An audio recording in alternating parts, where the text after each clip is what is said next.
And we are live. Oh no. Oh no. But bad things happen when we're live. So where we last left off, GOPS. most of the entire last session was shopping. And then at the end, Leaf alluded to some smoke coming from the south.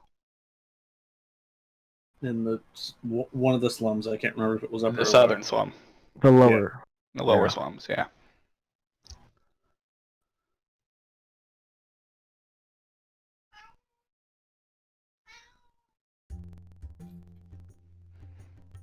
That's my recap. There's literally nothing else. Pretty much. Nope. We were on our way there, I believe. We bought shit and we Yeah, saw shit. We kind of started on the way. Yeah, I think you guys had started your way, but we ended right after. Yeah. And for those keeping track, the current date is the 11th of Deskar, 8:36 PD. This way, if one of us forgets, it's on the VOD. That's probably a We're- good thing we're to still do. gonna forget. I already forgot. I Was was on the calendar. Nope. Josh does. Yeah. Yeah! Yeah, the 11th of Deskar is Ulyssin. Yep. What? That's the the day of name the of the week. day. They don't have essentially Monday. Friday. Yeah. Gotcha. It's the 6th day of the week. Yeah, there was an eclipse yesterday. And yeah, Sure. I don't keep track of that. I've got that, if you're interested. I don't keep track of that.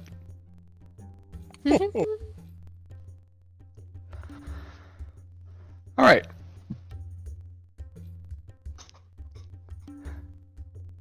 So you guys begin making your way south to the lower slums.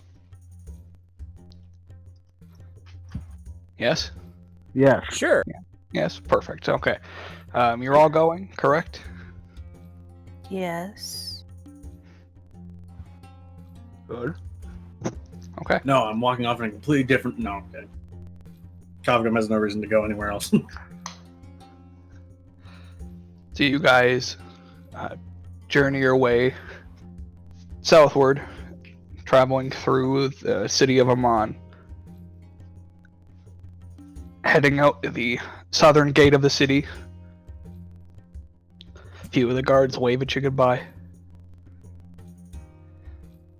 You travel for a short distance before coming to a massive change in scenery as the road changes going southward to a bridge that doesn't seem well kept. You notice as you approach the lower slums the heavy billowing of thick, almost smog smoke rising over this expanse of the city. And it smells horrible. What kind of horrible are we talking about here? Like a science experiment gone wrong. Okay, so not like corpses. Got it. It's hard to say. What would it be like what we would describe as like sulfurous?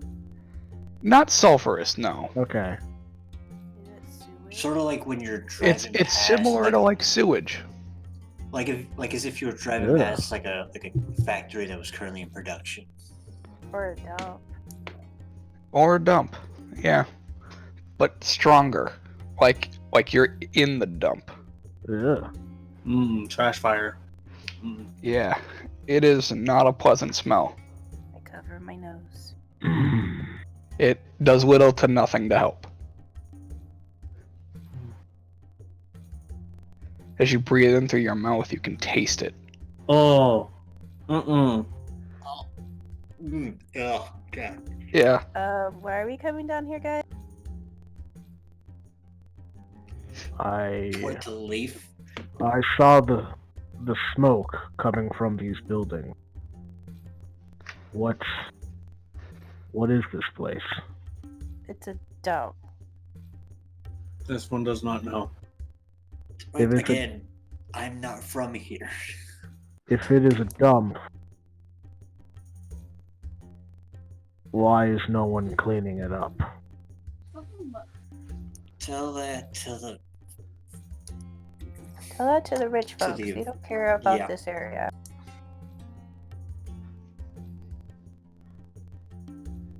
As you guys stand on the bridge and look into the city, into the southern slums, the lower slums, you see, as you are having a conversation, a elderly, almost looks like some religious figure, but not high class religion. Like he's got a holy symbol dangling from his neck. Not necessarily high up on the clergy. Not necessarily. He looks more like he just, he's been in service for a while and he's kind of just doing his thing. But he's not high fashion, so he's not wearing elegant robes or anything like that. High fashion. Yeah. Gotcha. And you see behind him, as he's trying his best to quickly make his way through the city streets, about a dozen kids that are not playfully chasing him. They are antagonizing him. They're being very mean. They're calling him various slurs that none of you would understand as you're not from this area. But your insight would tell you that they're needlessly picking on him. Is everyone involved in this human, or is the priest a different? Yes, they're all Okay. human. So all the kids and the priests are human. Okay. So it's not a race thing. Yeah. Yeah, You see, calm after a few seconds, he does pull out, he brandishes his holy symbol, and the kids just kind of laugh and mock him. You're guessing he's trying to defend himself to little to no degree of success.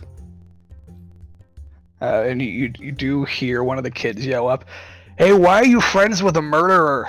and then throw a stone at him. At which point all the kids begin to pick up stones from the street and throw them at him. Oh, I can't. No. God. This is conflict one- of interest. This one thinks we should interfere. yes. Cal, can you Alright. scare them with your gun, please? This one thinks that- he should no, not That do would be a that. terrible idea. Nope. Don't Do it. do that. It would scare any kid. We also This- don't know the legality of guns here. This one thinks it would get us into more trouble than it would solve. Are there any Then I can guards probably that morph seem one to of be those doing kids anything? into something. No, This you, one thinks we should do nothing to the children. There are guards, but they're just standing back, not doing anything. Can I? No, because then he'll get arrested.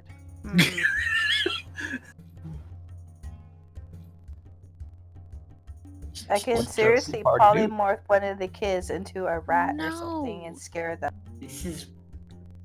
This is a conflict of interest. This one has found that messing with children makes the adults angry. We could just We do not go wish to make the defend them adults angry.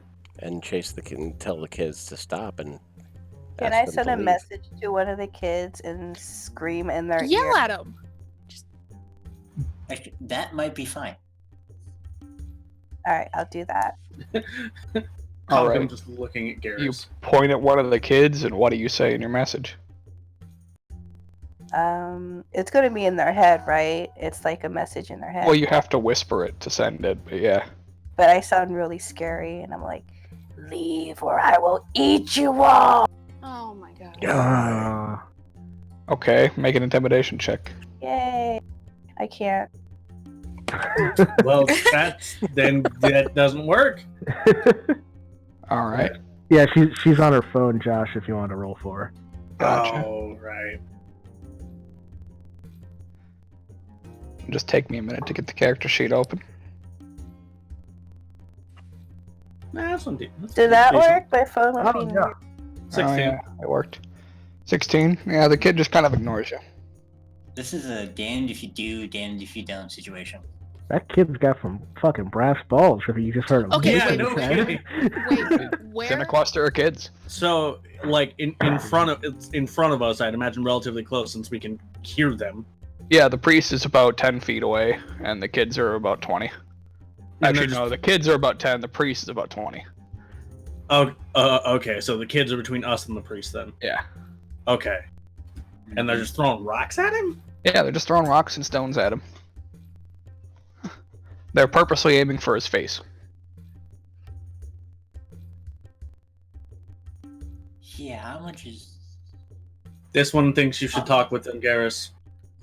I will make at least 5 feet behind this priest, and then let me know if the children are within 30. Well, They're the all children currently within 30. yeah, the children are between us and the priest. Yeah, the Yeah. priest is 20, the kids are 10. Yeah, so you have to walk by the kids to get behind the priest. Yeah, in that case, I'll just... There's a small crowd that's Oh, formed around them. God. Yikes. Okay. So All you're right. just terrifying the children. Basically everybody. Well, Just tell them- he can choose. Yeah, Oh, okay. All right. Just Yeah, tell you them do to that, leave. and the kids run off. yeah, just tell them to leave as I do it. As soon as you slam your presence down and make yourself known, all the kids look at you. Wait, And how many kids are actually within 10 feet of us? Then they can't move. I'm trying to make sure that they can get the fuck away. Okay, so you're staying See, back at least 10 yeah, feet. yeah, you have to step Okay. back then. Yeah. So you take a step back, make your presence known, Boom! and all the kids run off.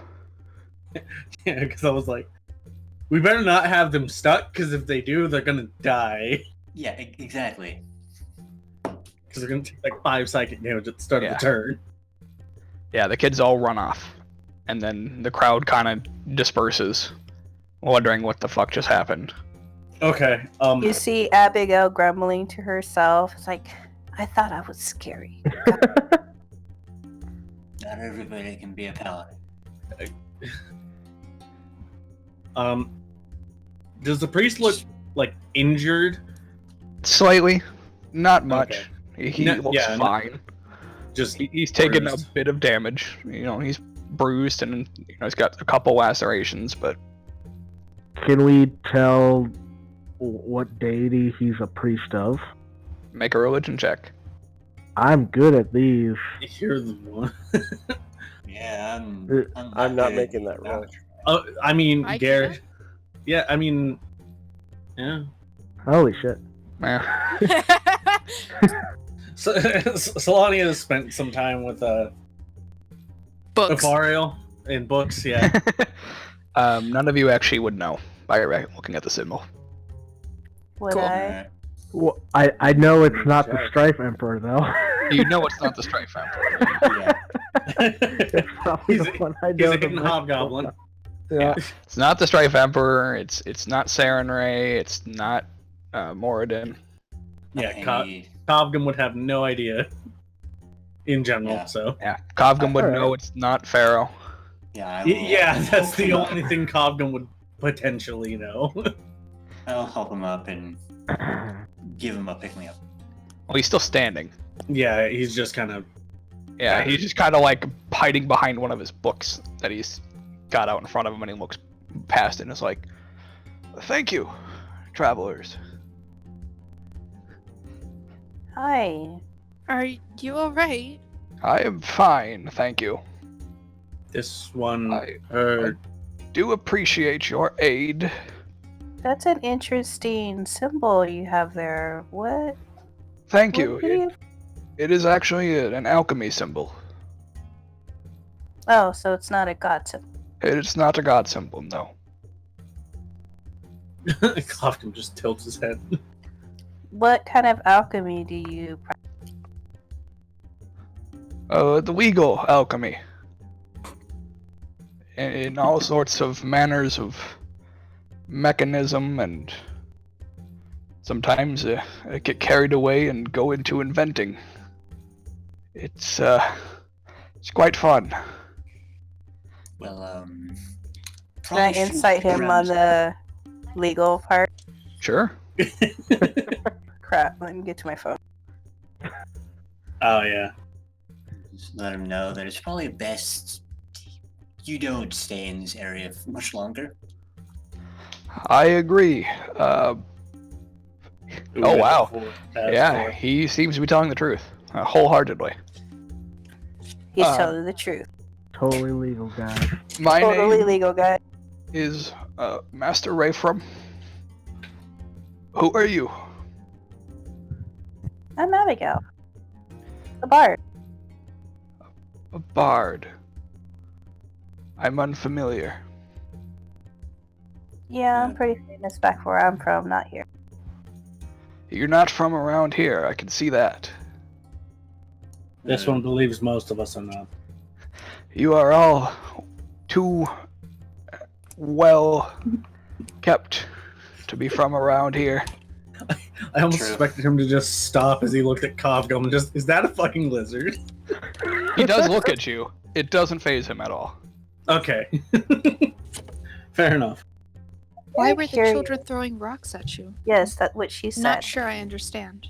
I That's would one be of- willing to talk about it, but we can't do it here. And he looks over slyly at the guards, Can we get out of here and talk about it at the back of the inn?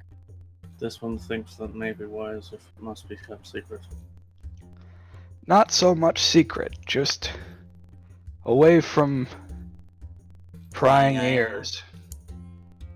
Let's go. We know a perfect spot. So do I. We must go back to my lab. Let's follow him. Okay. He probably has protections in case of, detection. I don't, but it's a safe place. Yes, let us follow Do you this have- strange man to a secondary location. Do you have anything that could cover this smell? No. So let's go back to the inn. Where is the inn? It's within the walls of the city. That is a long walk. Yes, but it's safer.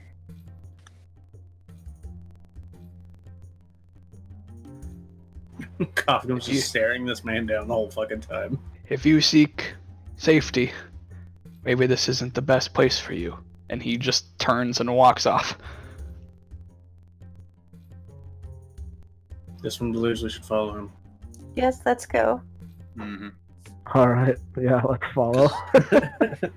Let's be real. Us and Solani just safety. kind of Are those words sighs. not synonymous with each other? Also, it's one man who's not apparently very strong against all of us. He barely Solani defend just himself kinda- from children. Yeah, Solani, you do hear him mumble under his breath. Safety? They look like adventurers, not fools.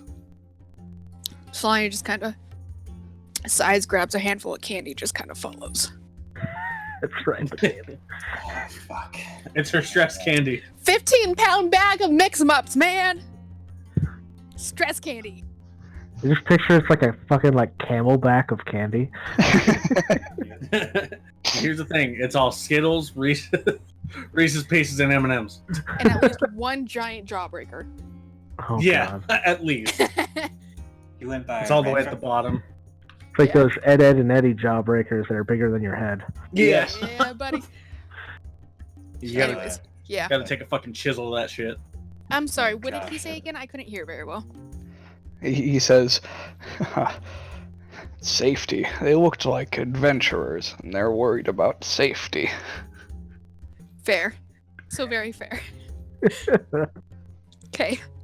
Alright, we follow Old Man Rayfrom. All right. So this is the lower slums. This is a the decaying remains of a once notable, basically a port district of the main city of Emon. Under bent gables, the carcasses of its houses lean against each other, languid, broken, and awaiting the peace of collapse. Various door frames sag, dislocated from sod walls heavy with mildew, while splintering timbers support rotating or rotting, not rotating, my mistake. Rotting boardwalks like broken limbs disappearing into the thick, rancid water of the harbor below.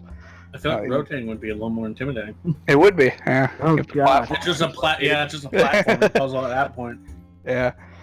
In numerous places, sections of the boardwalks have fallen away completely, leaving broad holes that expose polluted water. So it is disgusting and Basically, rotting this away, place- essentially. Basically, one bad storm, this place might fall apart. Basically, yeah. It looks like it's in a bad state of decay. I feel like one bad Is this storm and slums then like something the slums from Final Fantasy VII? Or worse? Mm. I feel like worse, Sure. because at least the slums in Final Fantasy VII, like, that it wasn't like rotting; it was just dirty. Yeah, that was just Yeah. dirty. This place is literally falling apart as Yeah, dilapidated, decrepit. It's fucking like old mining town level of falling apart. All right. You follow Master Rephram to his workshop, which lies at the edge, the northern edge of a body of water that leads out to the sea. And this is his alchemy lab. Ooh. And he ushers you all inside. And there's not much here, in all honesty. It's basically just the so it's a modest and wooden brick building along the edge of the Alchemist Quarter, which is the name of this section of the slums.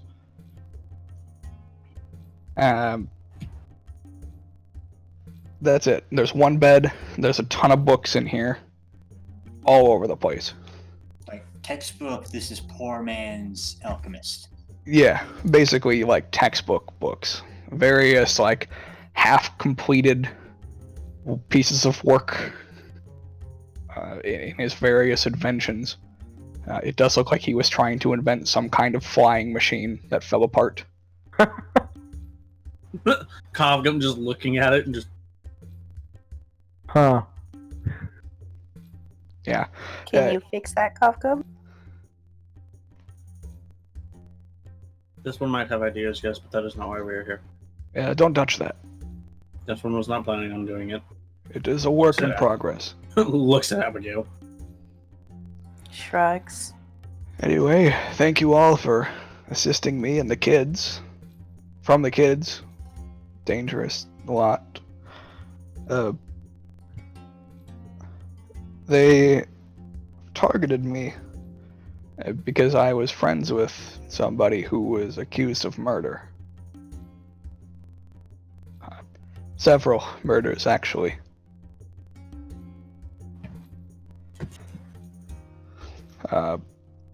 It was my friend. His name is Jarme Loveage. Jarme, you said? Jarme, yeah, it's Jarme. Loveage. Is that spelled phonetically? Yeah. Just love age. Mm-hmm. Hmm. Alright.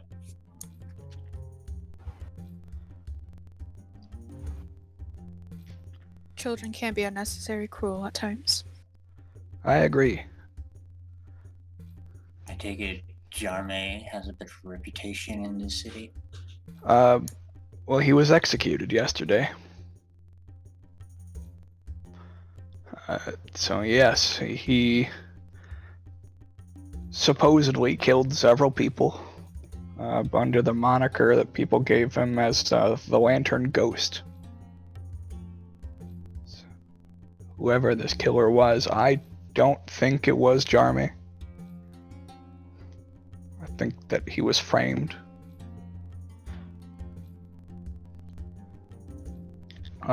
But there's no denying that he was caught a few days ago, about a week, 7 days, that he was captured with a bloody knife in his hands over a dead body. Yeah, that'll do it. Why do you believe he is innocent if he was found at the scene of the crime? He's not that kind of person. Is it It's- possible you just didn't know him that well? No, I don't believe so. We've come to be quite close friends over the last few months. Hmm. Yeah, I was there yesterday for the execution, and it's still a painful memory.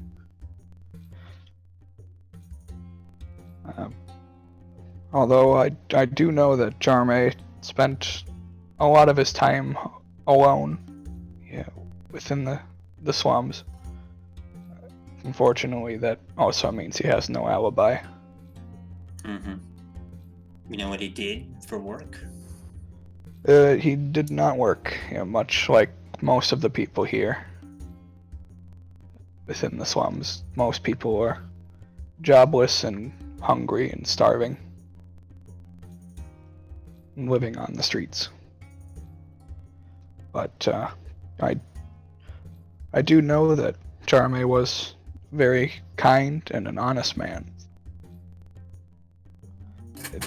I believe these acts of aggression and murder were incapable of him doing them without some side of interference. At which point, one of the curtains in the room pulls back, and a younger female steps through. Also human. And Refram speaks up and says, "Oh yes, this is Jarme's sister, Eleanor."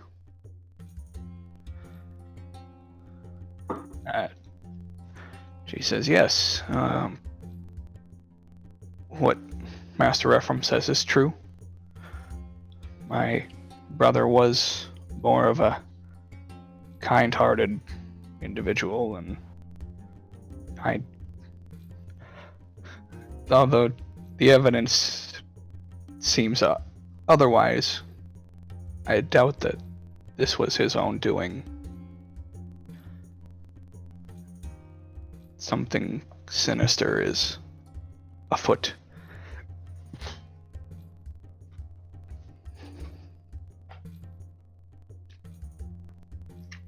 Hmm. I am sorry for your loss to both of you. Was the last few weeks, did he seem out of character to you? What is her name again? Eleanor. Eleanor? Eleanor. No, not at all.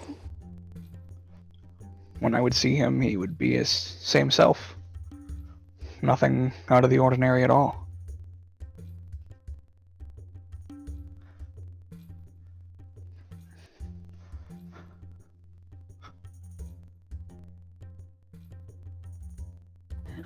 I could try something, but it's kind of expensive. Oh, good. Oh, I'm not gonna do it. I don't have the stuff for it, but it's kind of expensive. Before his What? death, Jarme was put into a holding cell in the Hope Nair Asylum.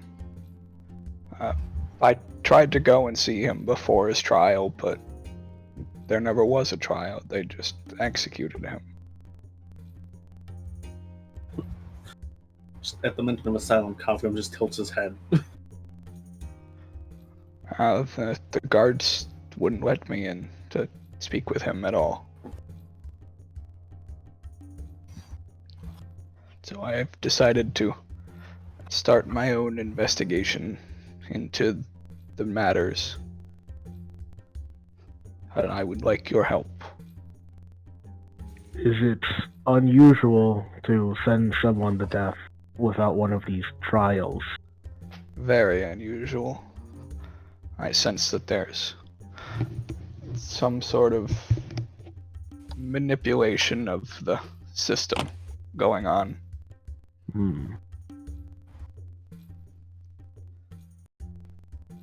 That seems to be a common trend. Yes. Weirdly enough, too, with Jarme being executed yesterday, there was another body found this morning, killed in the same manner as before. This one wonders how they are killed. Gruesome, bloody. From what the people that have been finding their bodies have been saying, it's horrible cuts and scrapes and dismemberment.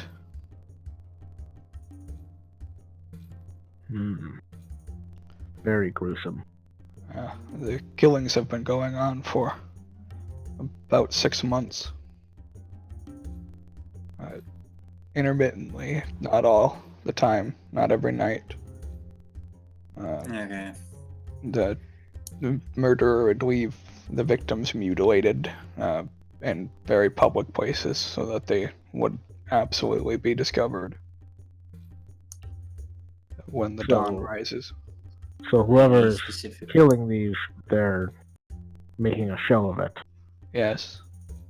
Any particular, let's just say, any commonality between them that you know of? They're all killed in the same way. Occupation? No. I don't know, place they worked, where No. they went for free time. As far as you No. know, nothing. Not that I know of. Just random killings. I'm assuming people left on their own. The stories come from the lantern that always hangs from the killer's chest. Shines on.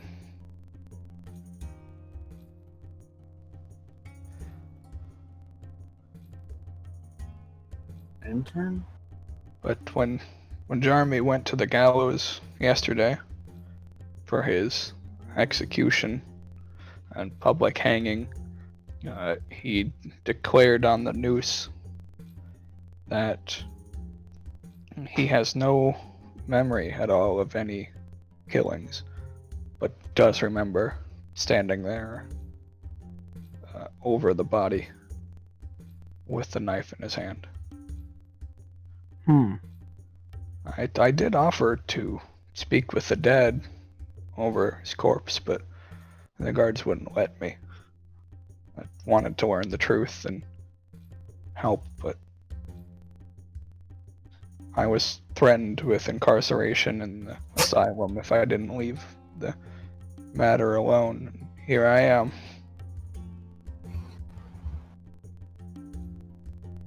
And you're asking us because Nobody knows who you are. You can talk to people I can't. And I, unfortunately, with the state of me in my situation, I'm forced into hiding. So, if you accept this, I'm gathering my things and leaving. Traveling somewhere safe, far beyond Emon. At least for the time being. This one thinks that may be wise.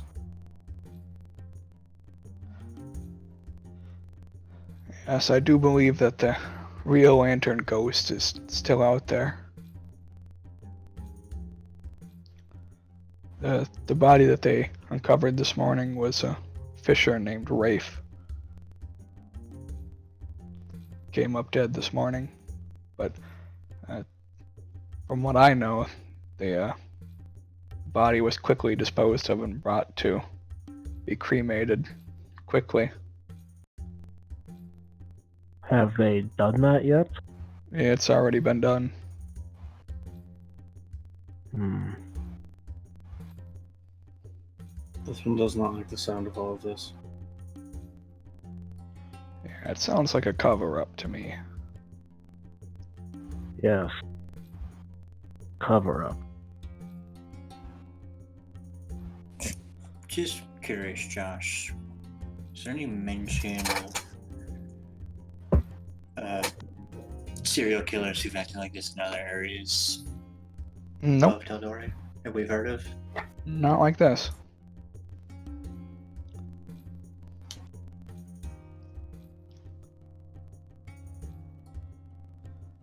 Hmm. Okay. If you do decide to assist in the investigation, there's a couple places you could start. If it helps, you could go to the Hobnair Asylum, where you could talk to Constable Jute. She's the one that found Jarme a week ago over the body. But Do you trust this Constable Jute? she's a good egg. Hmm. Better than a lot of them, at least, but she can at least provide information. I would keep your investigation on the down low. Much like myself, you don't want to go around declaring your intentions for this investigation. I have a feeling that would get you notoriety and not be well received. Alright.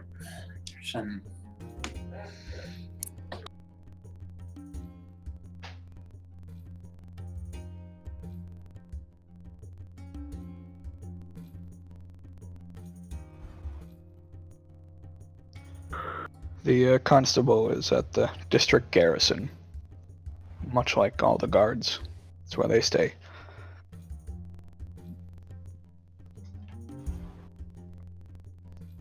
What are you looking for, Kavka?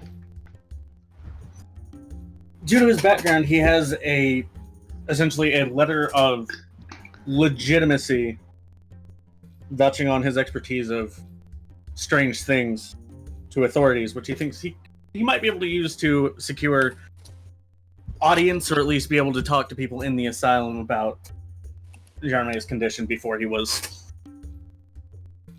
executed. Okay. Yeah, so just looking through it and just pulls it out. Sure. This one believes they can secure access to the asylum.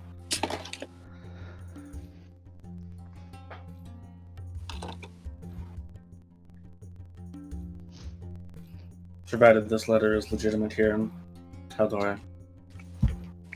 It was in Marquette, but this one does not know if there are different standards.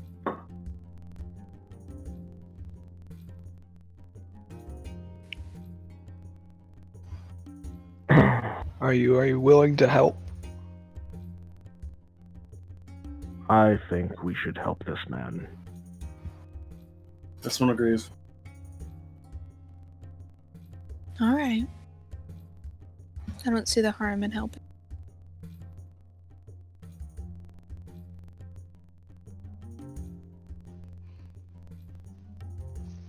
Cal, what do you think? Sure, why not?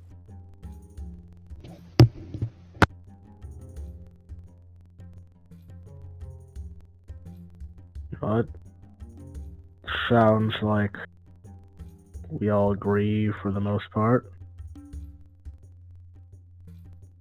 We will help you, sir. Oh, thank you. He begins gathering up all of his things and packing them away into a small traveling case. So remember what I said. Keep everything quiet. You don't need to go telling all the beggars what you're doing.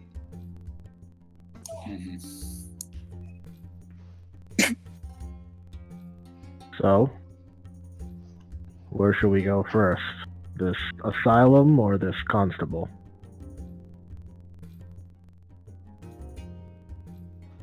I recommend the asylum.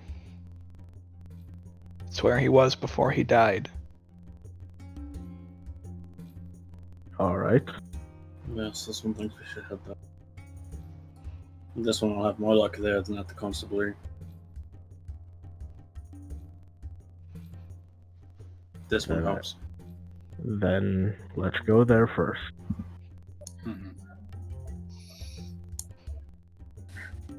Good luck. As we make our way out, I will set up a small bag Is- of coin on a table. Okay. How much is a small bag? Yeah, how much are you leaving for him? About 100. 100 gold? Yep. Okay. Fair enough. I can't tell if I missed anything or not. Is Eleanor still there? Yeah, she's there. She's Yeah. just standing off, seems to be like quietly weeping to herself. Selene just kind of like walks over and softly puts her hand on her arm. It's like, I think it's best if you leave too, dear. It'll be the safest for you here. We'll have friends around out. I am leaving with him.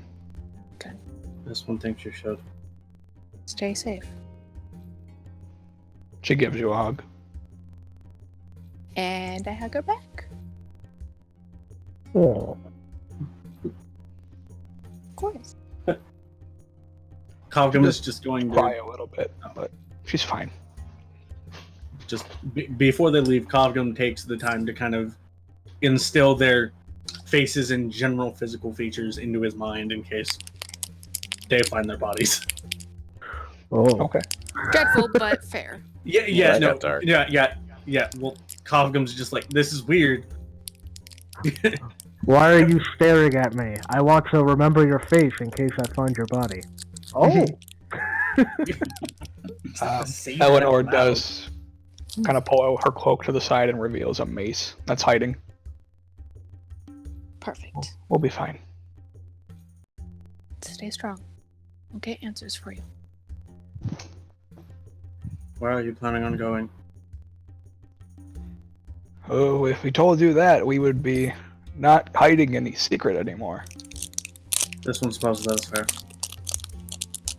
Well, we don't recommend Western. It kind of got fucked up. We weren't going that far, but we appreciate it. We're not going to that blasted city of Kaimal either. This one supposes that is fair.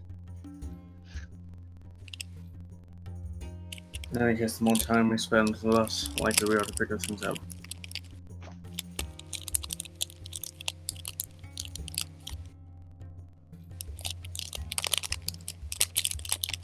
And they are quick to rush out the door, Yeah.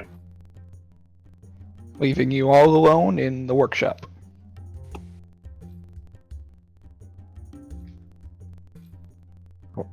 Could have so asked if he had who's- like any notes. I was gonna say, who's gonna touch a flying machine, because I know somebody's about to. I was going to suggest to Cogum, like, you're going to look through his stuff, aren't you? I mean, I already have a flying machine.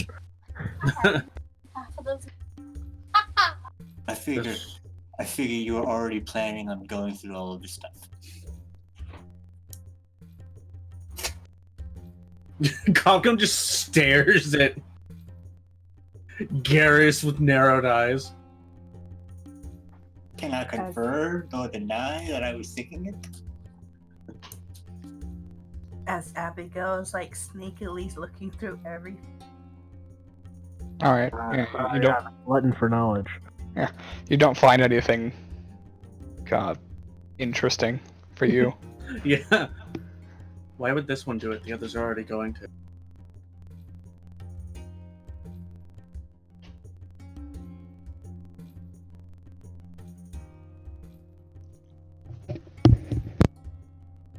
All right, what's the plan? I guess we'll go to the asylum first, once these fools are done looking through the books. These Okay. fools, yes. Abigail, multiple people. Yeah. Cobham's just ready to go to the asylum. Okay. Abigail is mostly looking for like letters or things like that from the investigation. She wasn't really looking for. Yeah, you don't find anything. It's just him on the investigation, so he hasn't written anything to anybody else or received anything. No correspondence and any notes he probably took with him. Not at all. Keeps it all in his head. Fair. And the investigation started this morning. Yeah, so he hasn't had much time. He literally started and then was like, "Oh, you guys are So this is- adventurers. You can help me out. You guys, Here's some you questions." guys look way more capable of handling yourselves than I do. So, Yeah. I guess this was more of a clear the name style investigation than a Exactly. Save his What it is. life. Lifestyle yeah, investigation? then prove Yep. innocence before death. Yep, but there's no trial, so Exactly. Yeah, there was no You're trial. just trying it was to a clear his summary name. execution. hope that it works out. Alright, so you guys make your way.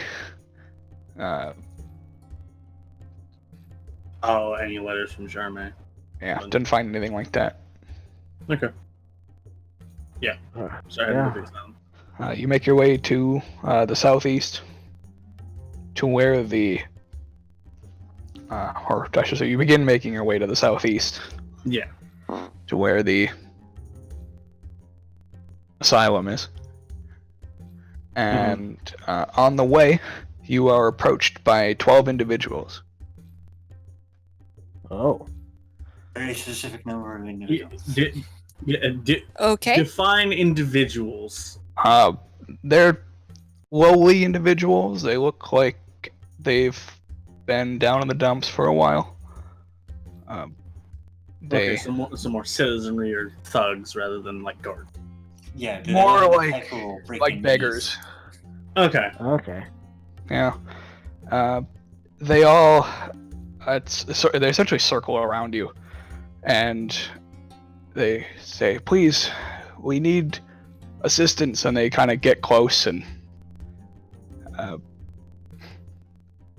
begin like patting you guys and trying to get your attention. Keep your hands in your coin purses. What My sort of hands person? never left it when I got here. Yeah. Are they doing it to Corsham too? No, Okay. they've What kind of type- stepped around Corsham. Okay. What type of assistance do you need? Money, food, weaponry, so we can defend ourselves. Everybody go ahead and make a perception check. Yeah. Yeah, I'm keeping a close hand onto that purse of coin.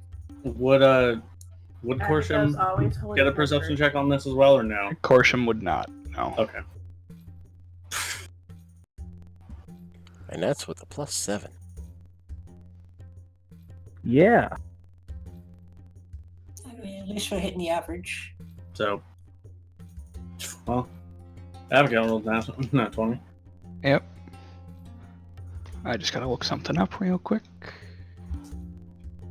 Yeah, like Abigail's always holding her purse because of those kids. For Cal, one hand is on his coin purse, the other is on his gun. Cobham's coin purse is Corsham.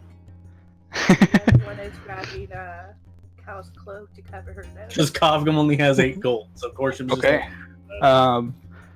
So Solani, you're the only one to notice this. Oh. Oh wow. Yeah. Of course.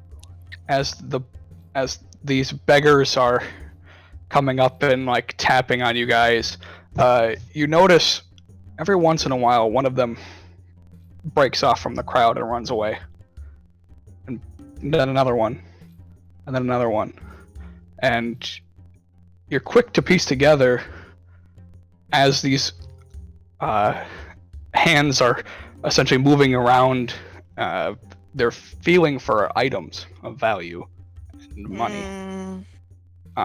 And you are quick to grab one of them as it reaches for your coin purse, and he looks up at you and realizes that you've caught him, and he takes off, and the others flee as well.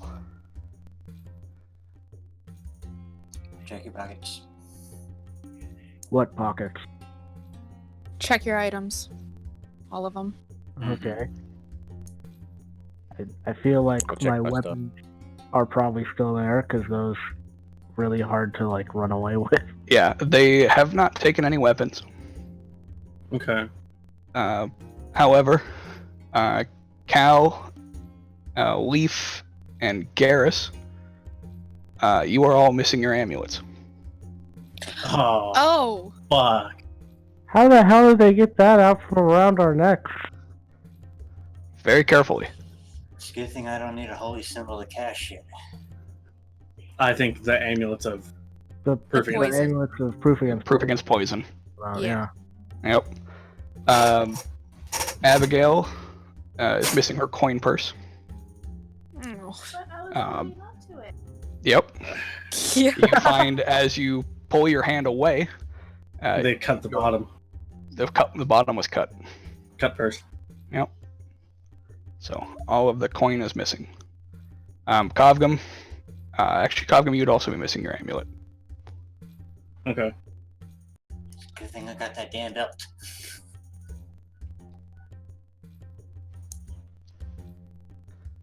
Wonderful. Yep, it's the most valuable thing that they could feasibly grab. I don't know about you guys. Fair. Let's take it off after them. I had more valuable things, but they're either with Korshim, Yep. or And they skipped the alligator. yeah, or like the goggles of night, which are actually in his eyes. Yep. Yeah, they would only take things that they could feasibly Easily reach grab. and Yeah. easily make off with, more unnoticed than not.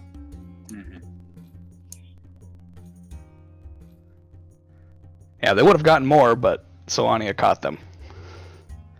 Can we like see where they went? Can we chase after them? Or did I'm sure they all just They fan scattered. Yeah, Can we pick one and chase after that one? sure. All right. I'm chasing after. I don't even care. I'm going to knock them. I run after one of them. Yeah. Okay. Same here. I guess I can't really pick one. It just I pick one at random that I see, whichever the first one I see. Okay. Anybody running after one, roll a 1d100. okay. Does my feline agility help with that at all? Roll 2d100. Oh. Take the higher. Damn it. Hmm.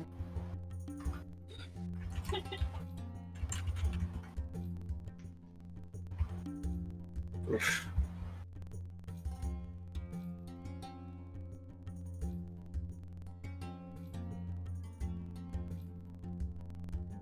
Having Korshim wouldn't help me with this. No. Because I can't run. I mean, even though Korshim runs faster, he's also he can't really tackle people without Yep. hurting them. Just the four of you? Right. I mean, I guess Garrus is just fine with losing the amulet. Yeah, I've got resistance to poison. Okay. You don't have to. Yeah, I'm just double checking.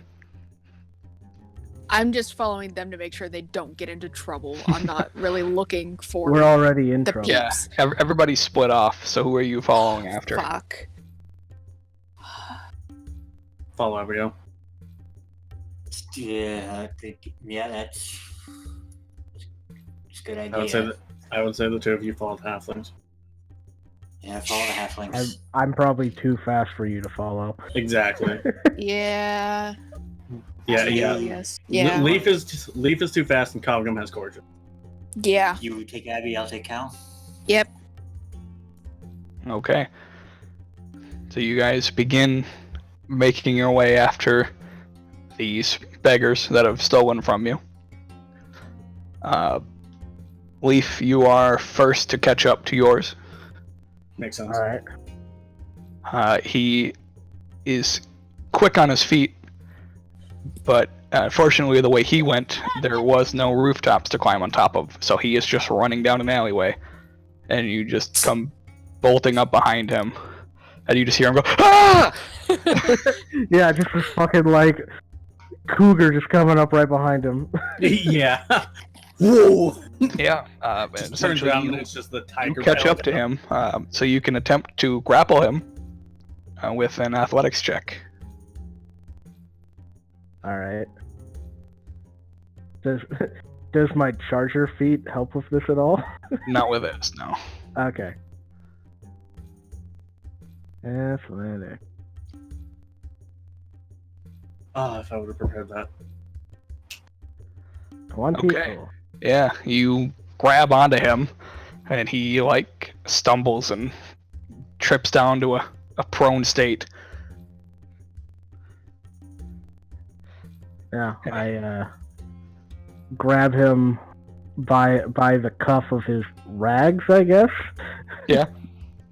You do and, see as you like grab the rags, you do pull away a bit and reveal a leather armor hidden away beneath the rags. oh, cool! I'll grab onto that, Okay. and then I just like Batman like lift him up off of his feet. Ah! 100% Leaf is a tall Please cat. don't hurt me. Tall tobacco man. Why did you steal? We need the money. Why? Have you seen this place? It's hard to get by. Why do you not leave? We can't afford to leave. I was hoping to buy my family a way out. There is ample land out there that you could live off of. You do not need money to do so. Get attacked by raiders? Yeah, right. I've been traveling this country for a long time and I have not been attacked once by raiders.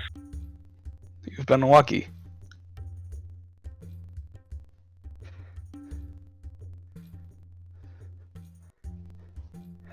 This is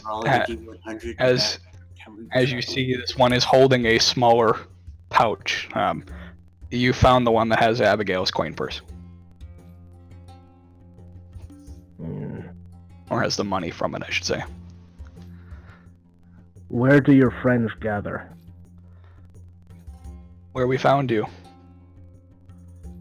Okay. Every morning we congregate there, and then we go off on our own.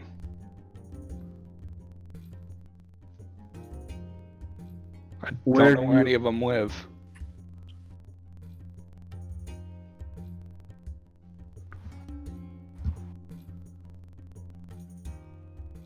Where do you split your takes? We don't. It's a free-for-all.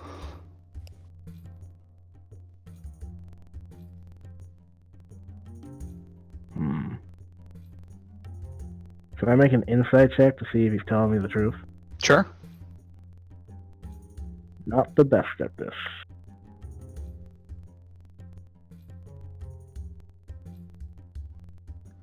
Yeah, he seems straightforward. He is scared for his life and is telling you everything he knows. That is fair.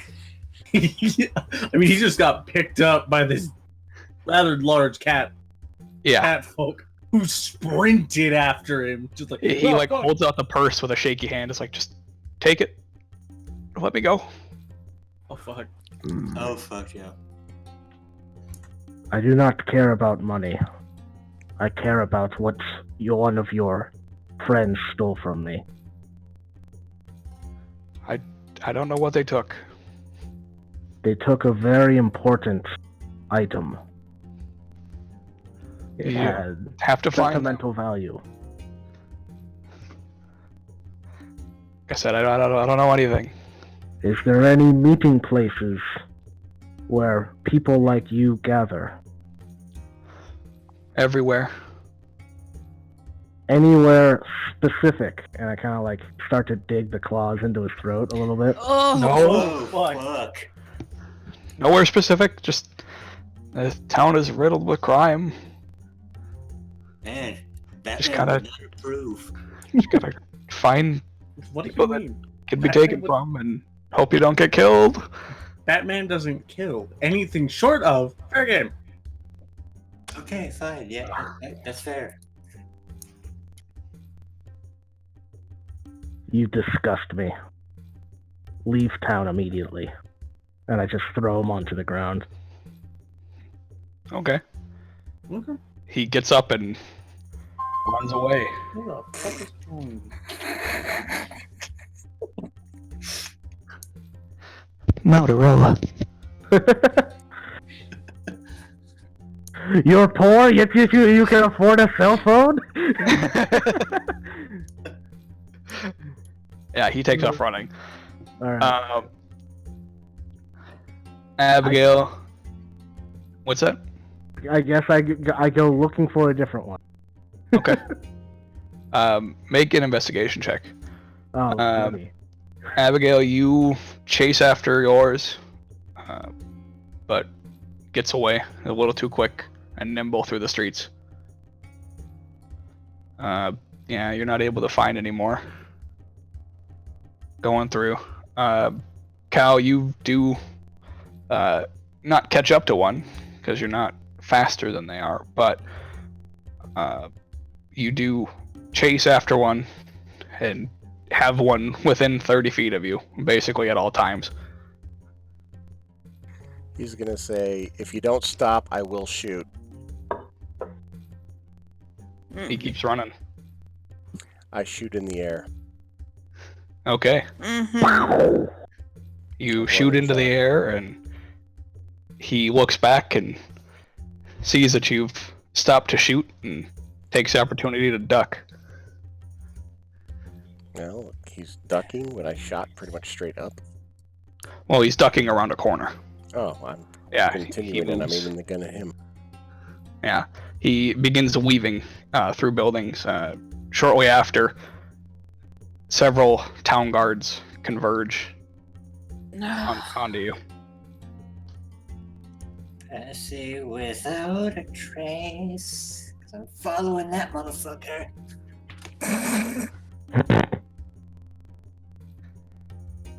Okay. So you guys can make stealth checks now. But I will tell you too, because stealthing makes you move at half pace, the thief you're chasing will get away. It's up to you, Joe. Do you want to stealth and get the fuck out? Yeah, might as well.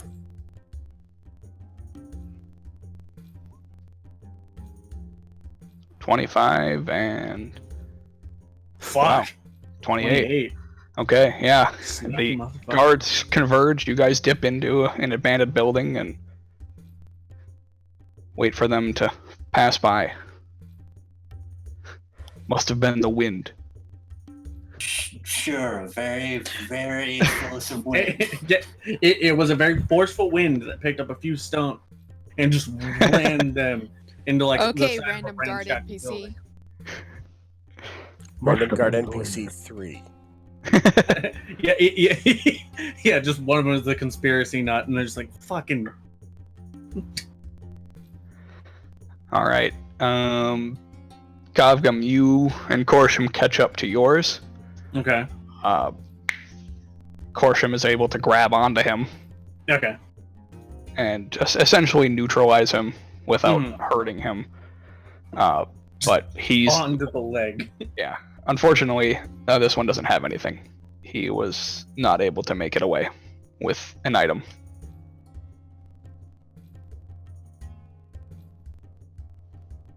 Okay. I'm sort of picturing Korsham's bite to be like a bear trap, except less deadly. Yeah. Although you can't really make a bear trap less deadly. I mean, he's a crocodile. He's got a hell of a bite force. Yeah, that leg's gone. He's able to grab lightly without completely Yeah. chomping down and Yeah, taking the yeah. leg off. But yeah, you do strike fear into this guy though. Younger adult. He's not quite as versed into pickpocketing, which is why he wasn't able to get anything off of you guys. But he is much like I'm Leaf. staring This guy at him.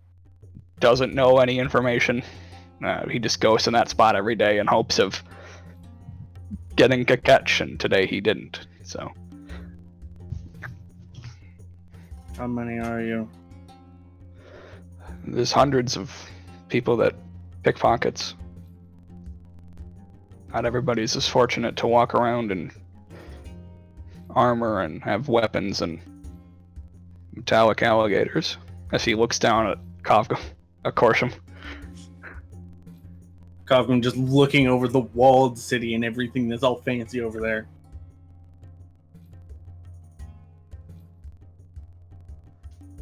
And then They're the lucky ones. Huh? They're the lucky ones. Kovgum steps on Korsham's head, who releases and then coughs up a small bag with the 8 coins that he has. Just then take it.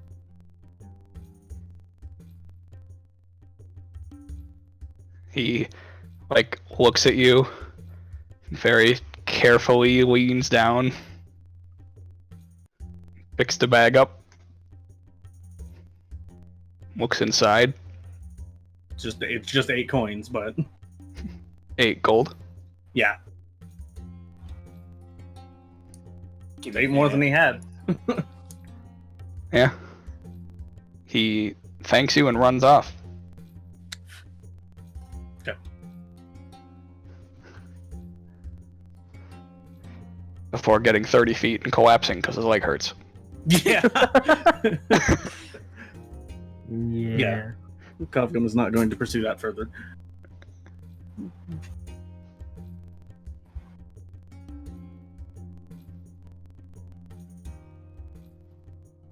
Okay. After a little while and after the guards have stopped their search, you guys reconvene at that same spot? Did I get anything with my 13 investigation? No. Okay. No. Yeah, they were just a little too slippery for you.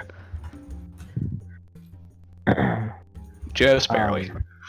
Yeah, I'll reconvene in the same area then. Yes. Let's avoid direct contact with anyone who will try to lift anything off of us. I'm actually not even paying attention. I'm looking on the ground to see if I could start tracking one of them by footprints. Yeah, it would be near impossible here to track somebody. Way too much foot traffic. Way too much foot traffic. And it's gross mud. So Well, it's mud would make it easier. It would if it how many wasn't- people yeah. walk over it in a day. Well, they all went in different directions. Is one of the ones that went down like a sideway where there's less travel. Would I be able to track one of those? you could attempt to make a survival check. All right.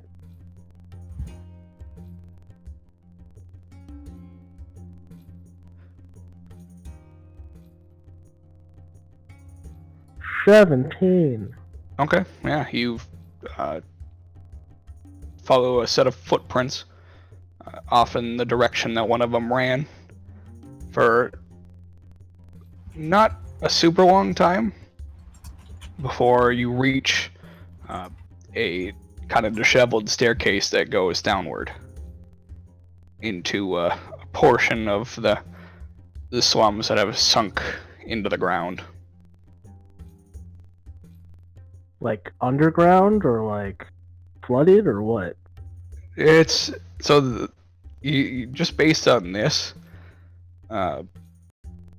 you're guessing that this section of the slums is slowly sinking into the earth, and this is portion that's already been sunk into the earth, but has been uncovered into a lower ratway almost. Oh, kind of like a trench. Yeah. All right. Can I pick up the trail at the bottom of the stairs? With the 17, yeah, there's not much of a way to go. You just kind of dip into the first available section that's been ripped open into the walls and find a small family has gathered in there. and they're just kind of huddled together.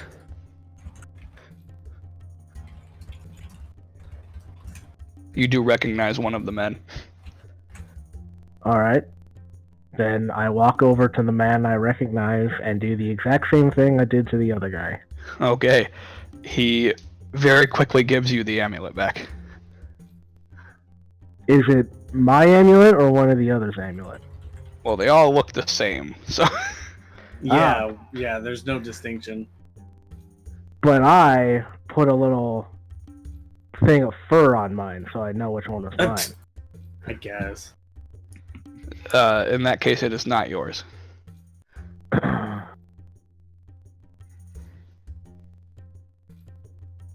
You stole from my friends and I.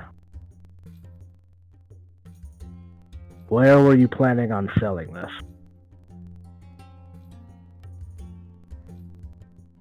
He gives a little sign with his hands.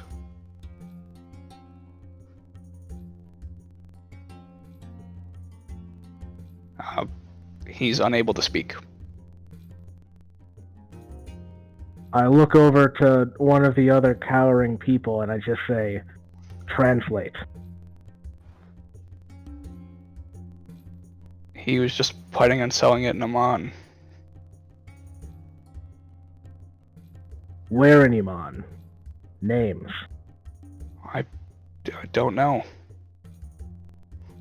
And he, like, the guy, like, frantically signs out, and it's apparently somewhere known as Gilmore's Glorious Goods.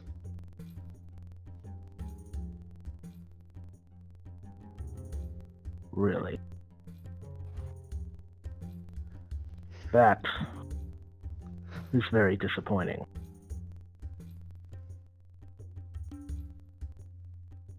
I look back down at the man who is signing, and I say, count yourself lucky that you did not steal mine specifically. And then I just leave. Okay. Jesus, when did Leaf become Batman? When somebody stole from him? Alright, now I return to the party. Okay. And you all return empty-handed.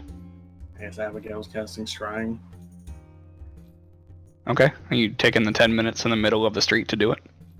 I never came back. She is frantically looking for her purse. Okay. So you all reconvene except for Abigail, who is standing in some alley somewhere, casting a spell. I mean, would Melania still be with Abigail in that case? Yeah, I'm still with her. Okay. It's just kind of, Abby, come on. Let's just get back to the... No, that is my mom's purse. I want it back. I cannot. Well, they didn't this take the is why purse. I'll- They just cut the purse open. Yeah, Yeah. yeah. Oh. Yeah, the they money is scooped gone. your money out of your purse into their own. Yeah, yeah. The money is gone. You still have the coin bag, though. Oh. Well, you guys didn't say. Yeah, you were holding onto your bag, so they just cut it and took the money. Yeah. It was easier than slipping it out of your hands. Yeah. 'Cause that's a lot easier to detect than them just... Then I would be back with the group. I wouldn't have chased after the person. Oh, okay. Okay. Yeah, I thought I said that after. You said you were holding on to She your bag. might not Did have heard she it. just might not have. Yeah. Yeah. Yeah. So, yeah, we only have one of the 4 amulets that got stolen. I informed the party that at least the one that I recovered this one from was planning on selling it to Gilmore. We should try to get ahead of this, send a message to Gilmore. Tell him that people might try to sell him stolen goods. This one wonders if he would care. I hand the purse to Solani and I'm like, can you mend it, please? I got the sense that he was a very reputable person Slime just kind of looks down and it's like, oh yeah, sure, yeah. would either not buy stolen goods or at least would return them to us if we at least told him beforehand. This one supposes that's a fair. Not everybody is immediately out to, get a leg up on you. He at least seems like one of them. If we inform him before they try to sell it, then he will probably be more understanding than if they sell it to him and then he feels cheated for being out the money that he sold it to them for. Then we should hurry. Or- Well, we Are can you simply send a message. Alright. It's a descending spell. Because we're far too far for message. Right.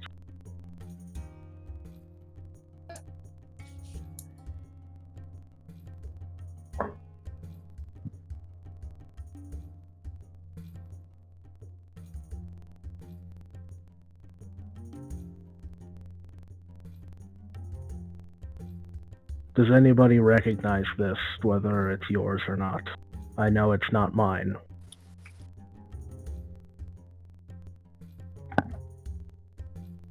I mean, they're basically indistinguishable, right, Josh?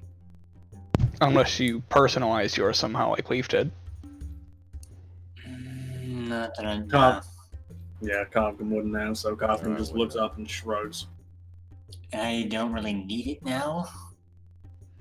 It gives me immunity, but I'm resistant to poison. This one says to give it to Cal then. No, give it to Abby. She's the one that made out the worst of all of us. Any luck with the gold? No, I couldn't find the person who stole it.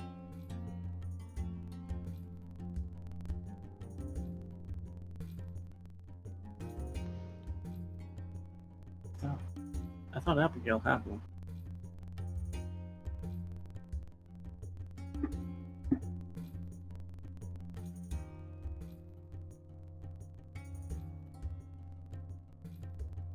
Okay. Wait, did Abigail lose an amulet in addition to the gold? I was just No. asking, did anyone recover the gold? But Cal said that she made out the worst when all she lost was gold.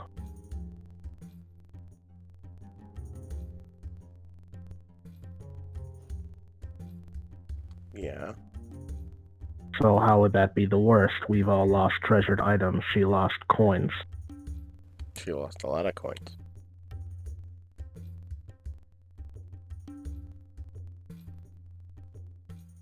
How many That is what- coins were in your coin purse, Abby?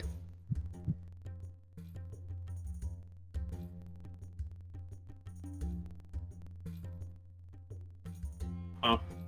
Oh, yeah, she lost a lot of coin. That's a decent chunk. At which point, I'm just gonna stick a gold pouch in the bag of holding. Sure. Did she say something? Because I didn't even hear that. No. No, she didn't say anything. Joe posted she lost about 2,000. Oh, I'm looking in the wrong chat. What? Yeah, it would help to look for the right one. Yep. Yeah, 2059, I see it. I still do not think that is the same or more. This one thinks arguing specifics doesn't mean anything, just gift her the amulet. Well, she already has an amulet, doesn't she?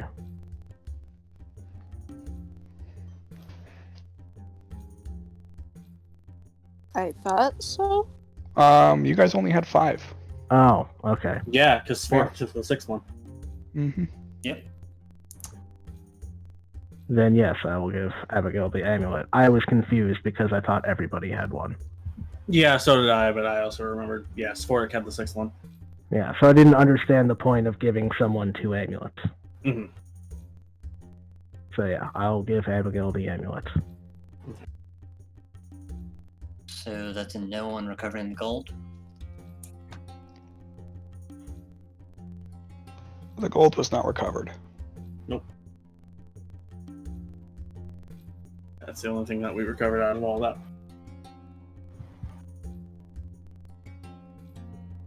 So who is sending the message to Gilmore? Abigail's not the one who can. Nobody else has something. Yeah. I don't think she's here right now, so I'll just say that it's Zen's. Okay.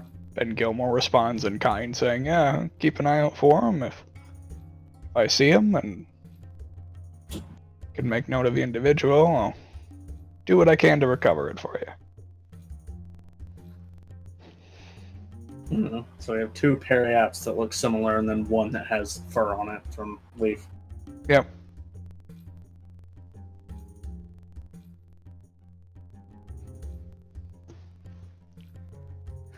You also get a message a little bit later, about a minute or so. He's like, actually thinking about it. I'll chat with some other people in town too to keep their eyes out for it as well. That way, if they don't come to me, we'll still be able to find it.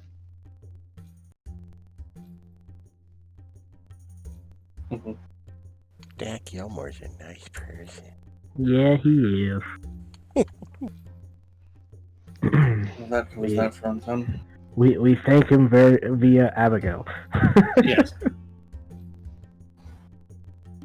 Alright. Yeah, I've got from the second something. Okay. Now that annoyance is as done as it can be for now, let's continue.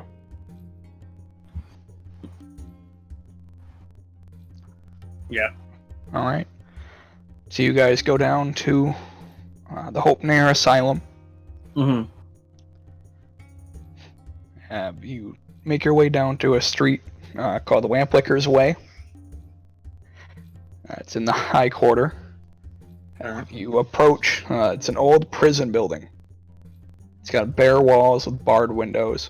And above the entrance is a faded sign bearing the words, "Welcome home," which hangs above the main entrance. You do see out front there is a early teenage looking boy just sitting on the steps right in front of the main entrance. Does he look concerned or? No, he's just hanging out. Okay. He's literally sitting there chillaxing. Okay. Being the edgy teenager that probably is. Essentially, yeah. Got some chewing gum he's chewing on and blowing bubbles. Is that even a thing? No. It is now. Yeah, it is now, I guess. Okay. You all approach, and the young boy looks at you all in an uncomfortable silence for about 5 seconds. And he says, "Yeah, what do you want?" In. Is he blocking the way, or is he just kind of off to one side? He is blocking the way. Oh. We would like to enter this establishment. His head bobs a little bit, and he stares at you all for about 5 seconds. He goes, "What's it worth to you?"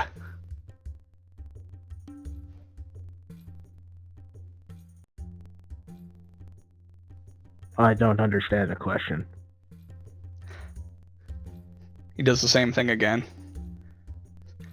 "How much you willing to pay to go inside?" I'm gonna be at the back, out of sight, and just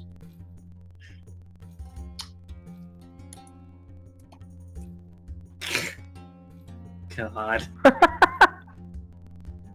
it's very fucking useful. Oh my god. Okay. I mean, it's still got a verbal component. It can still be heard. But fair. Oh wow, he makes a save. Oh shit. Not surprising. Rolled exactly 16. The balls on that kid. I didn't realize I was muted. Okay. For how Ah. long? Well, That'll do it. Yeah. Well, Long enough. long enough for Garrus to cast a spell. Yep. Okay. Well, that doesn't work. How does he? Yeah. Does he react at all, or just stone face? No, he stone faces through it. Okay. He doesn't realize the spell was cast on him. Oh, okay. Fair enough. Yeah, he's not. You're guessing the people in this town have not much experience with magic. I guess that's fair. Yeah, that's true. That's fair. The only magic that would probably come out of here is mostly sorcerer. But every time you guys ask him a question or say something to him, he delays about 5 seconds, and his head bounces the whole time, like he's like, yeah, that kind of a movement before he responds. So just keep that in mind, so I don't have to do it every time. Yeah. Yeah. At this point, noticing that, Kafka just stares at him. Solani just kind of like crosses her arms and looks at him and goes, "How old are you?" 12.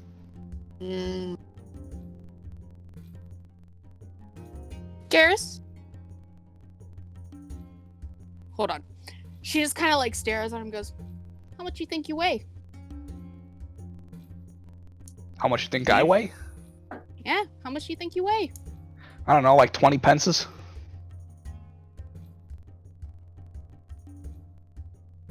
How much is that? I don't know what that is.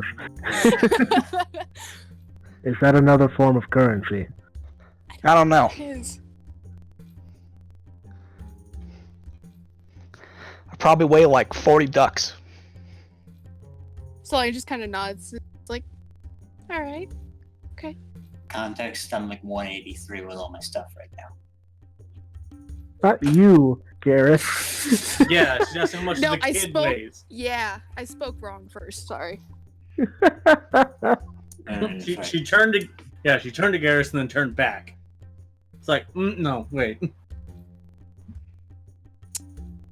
So you're 12, and you weigh Yep. the most of 40 ducks. Approximately. That's a lot of So stuff. you're the guard keeper here, then. I watch the entrance. Mm. Emil doesn't like strange people going inside. Who? Emil. Yeah, she runs the place. Don't like the random riffraff going inside, so they keep me out front to keep the strangers out. They There's keep already you enough. There's already enough strange people inside. They keep you up front to force you to have us pay you to have strangers come in.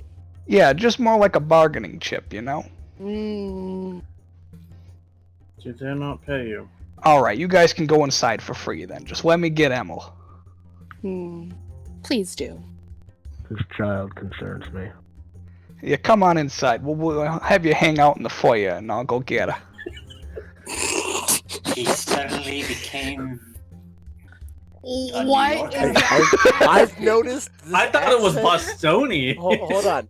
This Boston accent started off very subtle. Now it's And then so it just fucking went- It got so thick. heavy. I mean, to be fair, that's a very hard accent to keep. It was very difficult.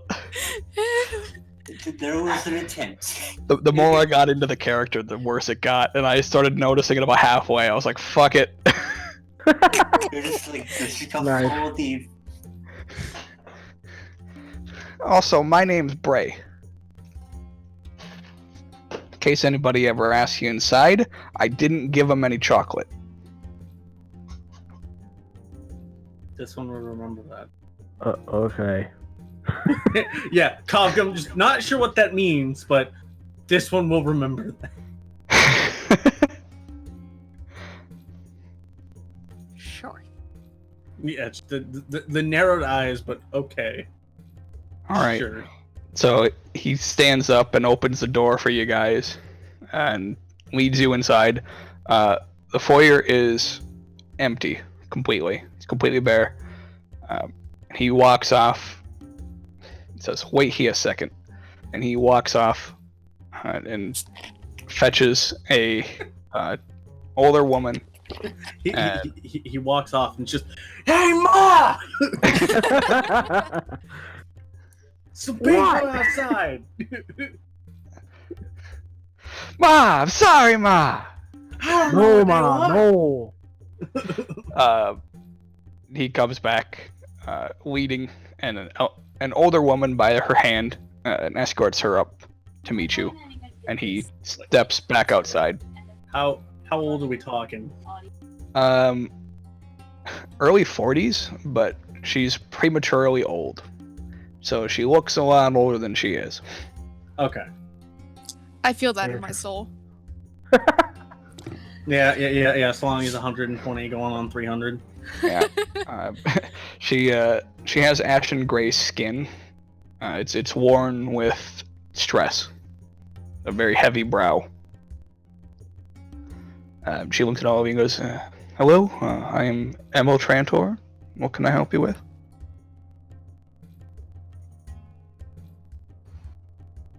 Forgot to. I already forgot what he was saying. We're looking to speak with one Constable Jute. No, we're in the wrong place for we're at that. the asylum. Wrong place. We're not dude. going to the constable first. We're here to see where Jarmy was staying before they killed him. Yes. Oh. Okay, I was worried you were here for some other business that I didn't have time for. Absolutely. It's quite disturbing hearing of his passing. But he was very quiet, but always, I heard the rumblings from his cell and always spoke of his innocence. It was interesting, but Was it? This is me struggling to think of the word. Did he do it often? a lot, Proclaimed. yes. Proclaimed innocence almost in every waking minute. Loudly or to himself? Loudly, some to himself, but it was very compelling listening to him speak. Much different than the other prisoners that have done similar things. That you can tell there's a difference in his voice, in his attitude, and What part of me thinks that there might be some truth to it, but can't dismiss the evidence that he was found over that body. This one wonders if maybe part of him forgot if he did it or not. Likely. He did speak of... we did have one of our attendees at the execution who said that he did speak of not remembering any of the events, but surprisingly nobody ever came to visit him, even except for one person. Did he not remember the events and he did not remember them himself doing it or them ever occurring? I am doing it. He knows that they happened. Always assumed it was somebody else from my knowledge and listening to him and speaking to him in the solitude of his cell. From the outside, of course, I wouldn't be ill-minded enough to go in there. This one would like to see the inside of his cell if it hasn't already been occupied. Oh no, we kept it empty. That's quite interesting, actually. Feel free to come take a look. The only person that ever came to visit him was Mr. Dory. Oh, that's the alchemist. No. Oh, no. No? No. Oh, yeah, he was master. Yeah. Oh, Mr. Dory is one of the counselors of the slums. We were. That's... Why did this Mr. Tal'Dorei come to visit? I don't know. Was it a frequent occurrence? No, just once. A few How long days was before the execution. Yeah. About an hour.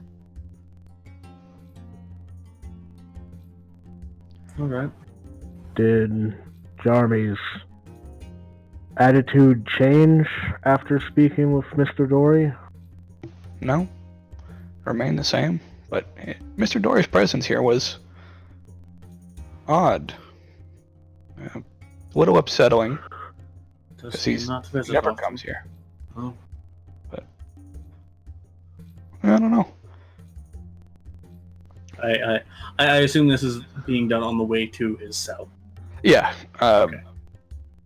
She does lead you further into the asylum. Okay. As you pass through the first set of doors, there is a constant screaming coming from various portions within the building. Fun. You are immediately hit with the overpowering stench of unwashed bodies, filth, mildew, and rotting straw. Is the screaming just sound, or is there anything intelligible in it? It's just sound. Okay. I need all of you to make con saves. Oh, God.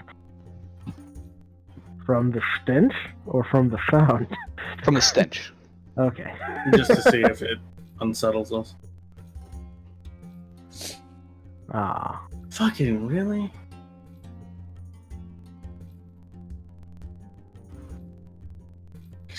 Do keep in mind, you do have a slight bonus being next to me. Yep. You all saved. true. It was only DC 10. So Oh, okay. Oh, yep. You all hold your guts. Good. yeah. Cogum is just kind of whispering to himself in Draconic. Trantor eventually leads you to a heavily locked door, at which point she stops, and she offers a word of caution. This is where the worst of our cases are kept. So I do advise not looking into anybody's cells as we pass by. Keep We do not wish to. your eyes forward until we reach Jarme's cell. The people that are in here have been forsaken by the gods. Jeez. Cogum, almost imperceptibly because he's a lizard, just kind of doubt. She unlocks the door, which reveals a long corridor with iron bars lining both walls. Each door on either side has a small viewing hatch that's lashed shut, so you can't just look into the cells. Mhm. You have to actively go up to them and look in.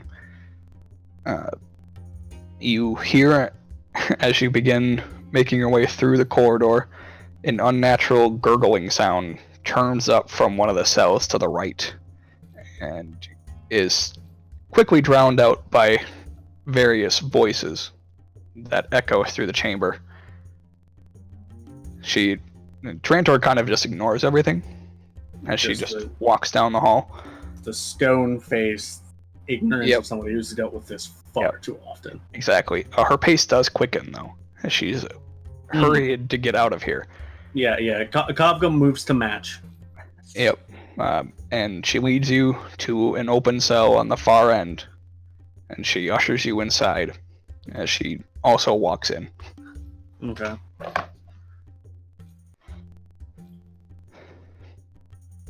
Do you know why he wasn't given a trial? No, Seems odd to me. I don't know, and they don't tell me. I just kept him here, and he did this while he was here. And she gestures to the wall. Yeah, just looking at the walls. You see various childlike paintings on the wall that were carved out, overlapping each other. There's definitely a lot here. Various portions of this painting overlap each other. It's painted from discarded charcoal, so it's not easy. Right, some of it's all smudged up and... Yep.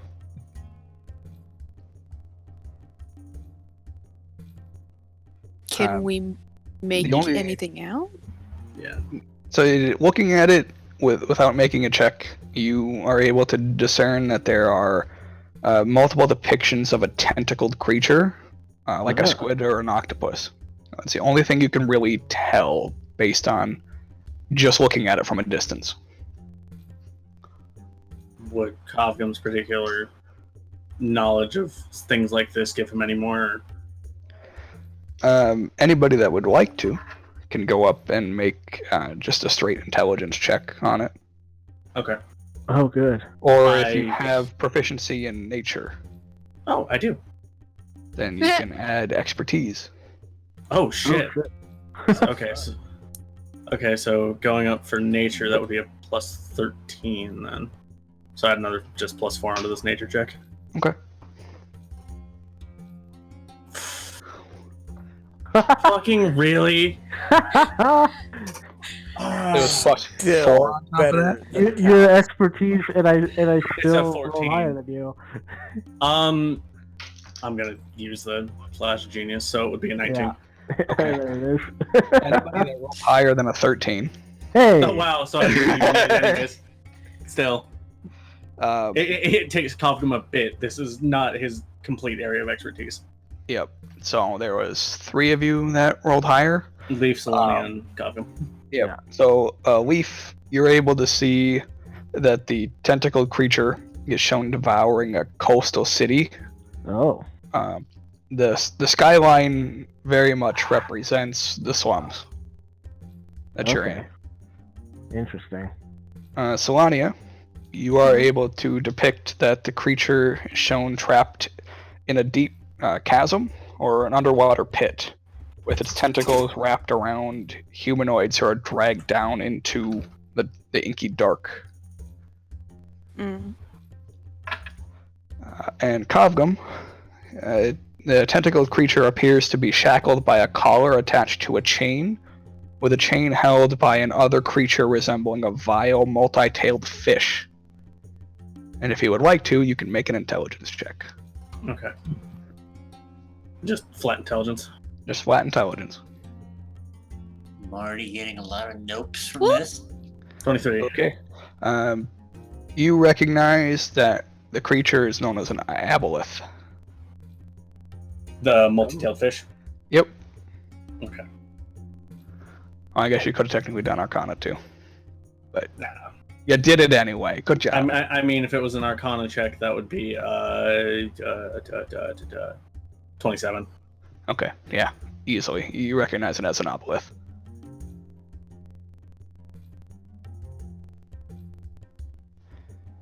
And she's just... Trantor's just like, I don't know what they mean, but we kept them here nonetheless.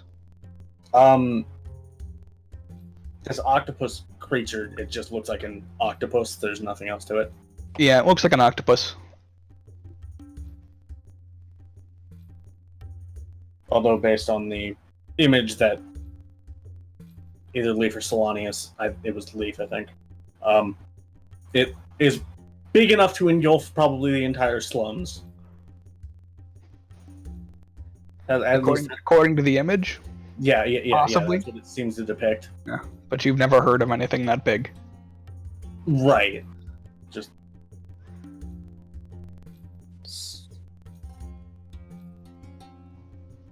is there anything else in this room, or is it just these?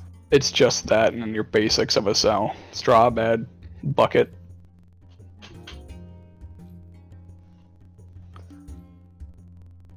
Kovgum looks concerned.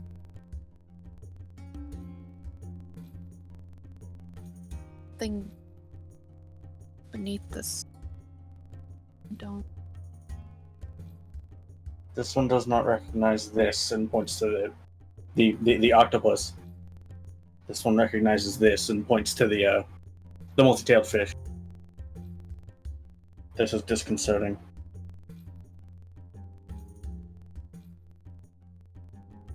Hmm. Was there anything else he left behind? Any belongings that were brought with him? No. Just the clothes on his back, and I doubt you want those.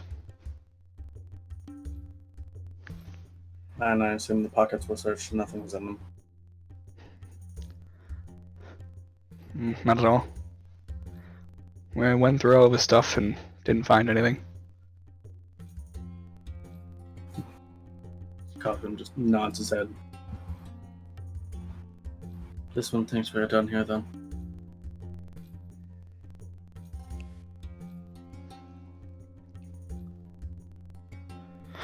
Hopefully you found the answers you were looking for. Maybe. It's definitely something. This one was just to leave. I think we'll follow Kaufman's lead here. Alright. Trantor escorts you all out of the inner workings of the asylum, out to the main foyer. Bids you all adieu, goes back to work. Okay.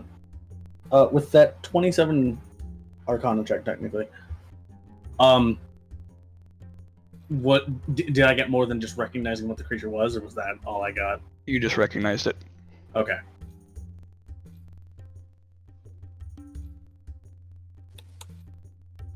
This one thinks we should go to the garrison now.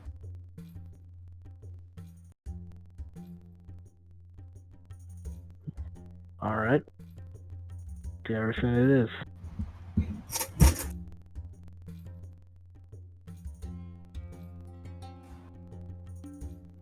Okay. You all make your way to the opposite side of the city.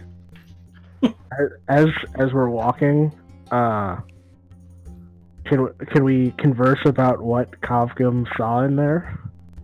Yeah. Cause he didn't really share it with us in the room. Because I don't think he wanted to in front of the lady.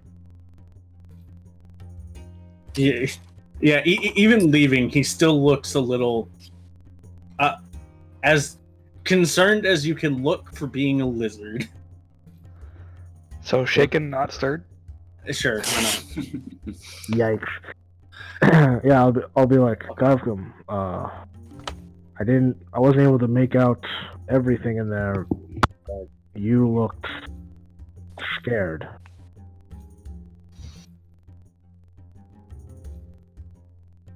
I think unnerved is more what he was looking at. Unnerved, sure. What did you see in there? The multi-tailed fish. It is a creature known as an aboleth. I do not know precisely what it does. I have heard stories that they are powerful and ancient creatures with memories beyond what even the gods have. Very powerful mental abilities, able to control people.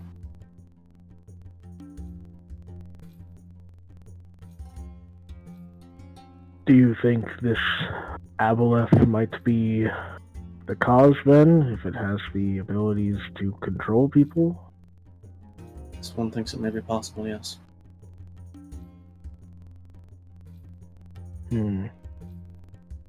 This one did not recognize the large octopus-like creature. But if the images are to be believed, it may be large enough to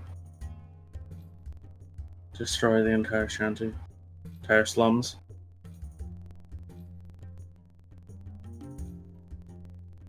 This one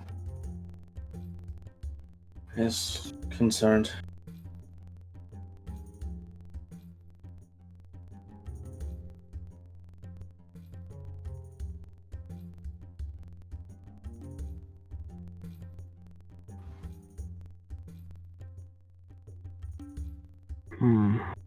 Well,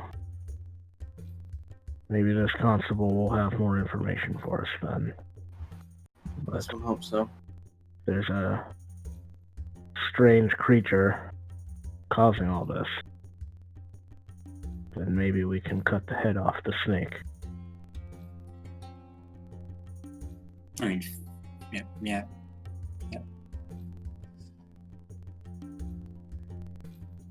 Potentially. And we go to the garrison then. Alright, you guys head westward toward the garrison.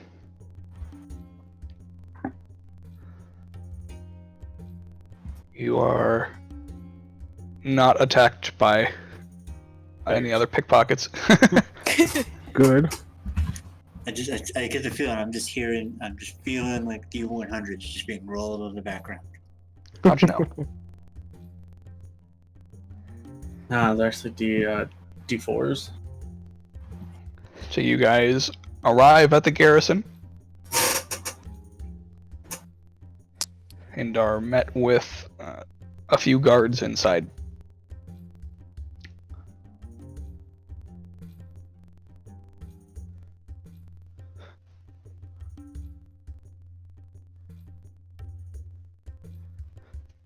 And they look at all of you and it's like, how can we help you?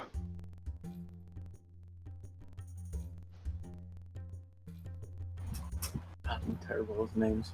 Yeah. What was the constable's name again? Jute. Constable Jute. All right. Yeah. Like the material. We're here to speak with Constable Jute. She is not here. She is on patrol. Ah. Do you know where we can find her then?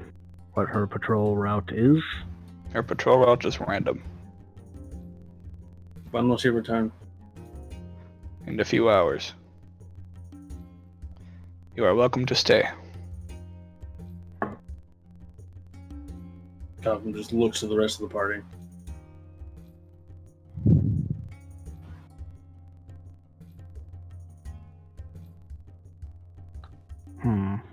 Shrugs, like, I got nothing better to do.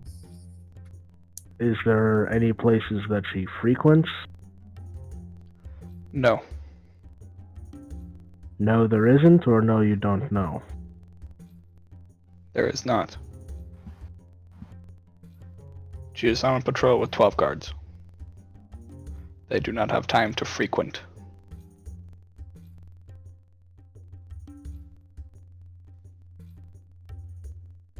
Fair enough. I turn to the rest of the party. Should we just wait?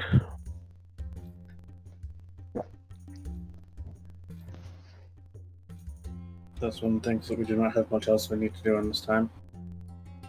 Yeah. Not much else we can do in the city, at least.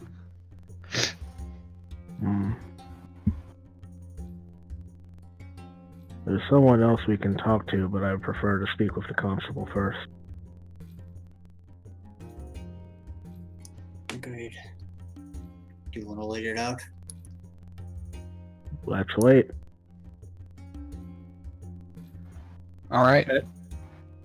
You wait 6 hours, Jeez. and eventually the patrol comes back. Okay. A younger looking human female approaches the party. It's like, hi, you wanted to speak to me?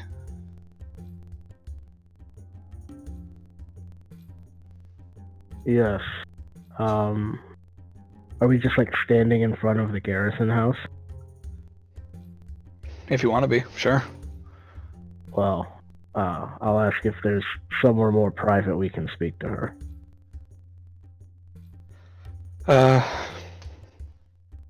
Not really. It's just, wow, we can step around the side of the building. If that helps any. I kind of eye the guards that were being difficult and just like, yeah, let's step around to the side of the building. Okay.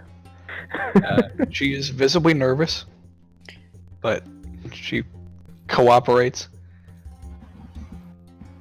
I mean, the guard. To be fair. Yeah, we are heavily armored. And with what she saw this morning. No, this was last week. Oh, was it last week? Yeah, 7 days ago. Yeah, he was executed yesterday. Well, yeah, but there was another body this morning. I thought she was the one that found that, but yeah. No, she was the one that found Jarmy. Right. I was thinking something else, yeah. Yeah, I was thinking the name of the guy who just got found. You're right. Okay. Yeah, you go around the side of the building. It's more private over here. All right. Relatively. Yeah. Solania like makes sure she kind of gives her a little bit of room and is just kind of like just lightly slaps anyone who gets like super fucking close. It's like space. I'm not getting really close or anything. I didn't say anyone specifically. I just said anyone. Well, anyway, I just want to make sure. Like, are there like any windows of the garrison on this side to see if anyone's watching? No, it's a complete stone wall. All right, perfect. Fantastic. We wanted to ask you about Jarmy. Oh. She gets more nervous. Okay. What do you want to know? Well, I suppose, what do you know about him? We were told you were the one that found him with the victim. Yeah, I found him about a week ago.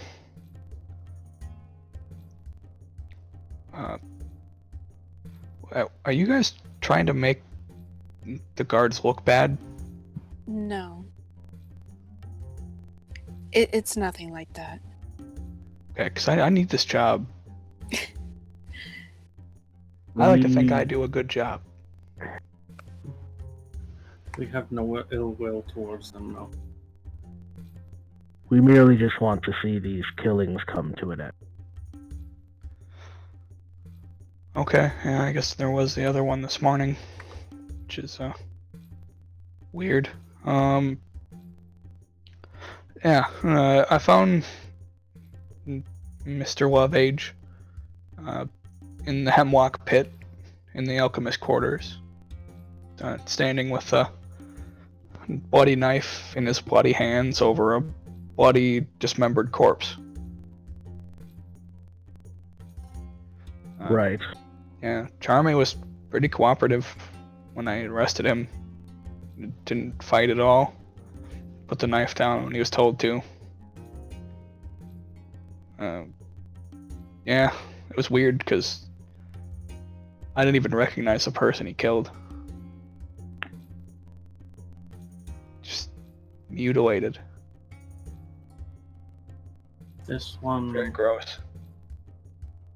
Did he seem clear of mind? What do you mean? Did he act...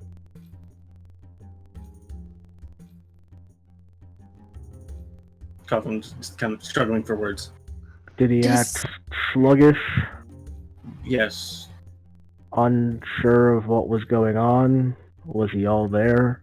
Did he seem confused? I found somebody that knows shock treatment. Well, I mean, I'm not sure.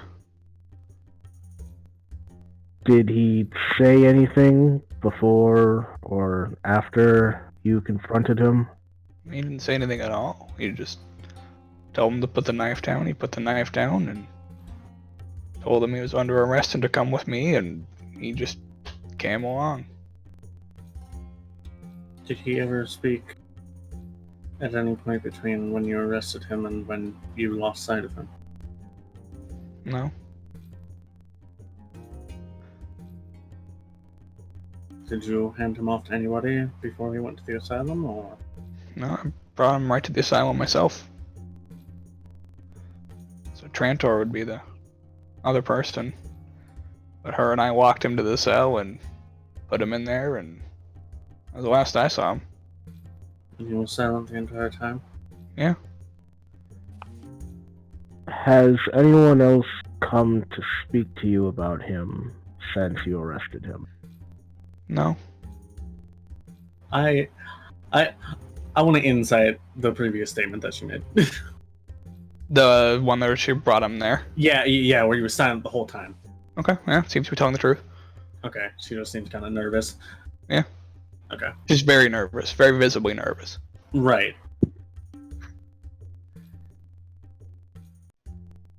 No, other than just a general statement that the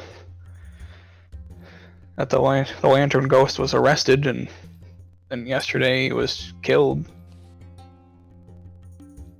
That was Do you- well, I'd heard about it. Did you take the knife? I didn't personally know. We had another officer another constable took it, brought it to evidence. Is it still in possession of the guard? I don't know. I don't handle evidence. Do you know who does? Just in the lockup. Do you know why he wasn't given a trial? I didn't know he wasn't given a trial.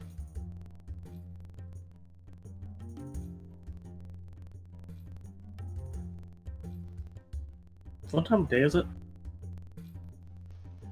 Mid-afternoon. Okay.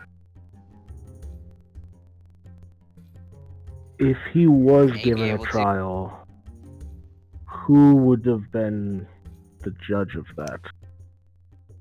It would be the counselors.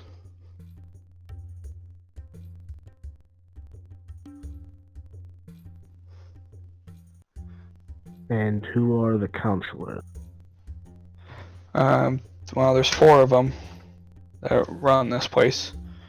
The one who kind of leads the council is Mr. Dory. Cyrus is another one. She's kind of weird, but nice enough. Then there's Thornwell, who's got an interesting taste in fashion.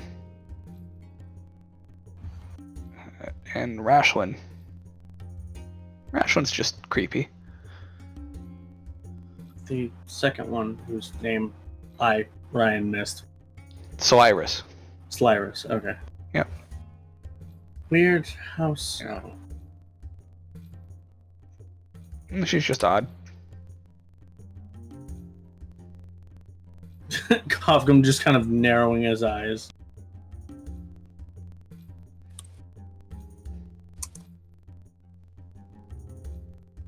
Is there anything else you could describe further? I don't know them that well. I've seen them, never talked to them. Interesting taste in fashion. If we wanted to speak to one of these counselors, how would we get in touch with them? Yes. You can talk to them in their homes. They don't really go to the council chambers that often. The city hall. It's actually, she just points over to it because it's a couple buildings down.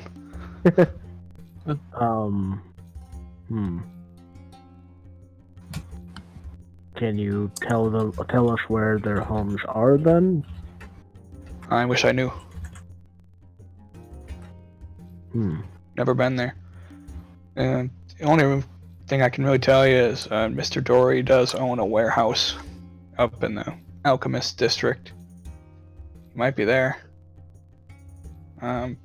Well, Thornwell owns a tower. It's actually... she points across the water where you guys are at. It's a freestanding tower. She lives there. That one I know. Cyrus, yeah. Last we checked, she kind of hangs around the mortuary, which is weird.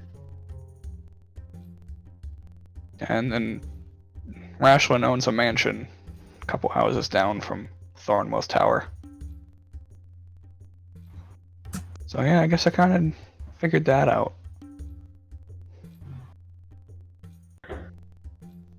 This one does not have any more. Anybody else have any questions? I guess Mina's been trying to talk, but we haven't been able to hear her for the past half hour. Oh, really? Oh, yeah, I can see her lighting up, but I don't hear anything. I don't even see her lighting up when she's talking. Oh. I don't see it lighting up at all either. Weird. Only for a moment. Try disconnecting and reconnecting, maybe? Yeah.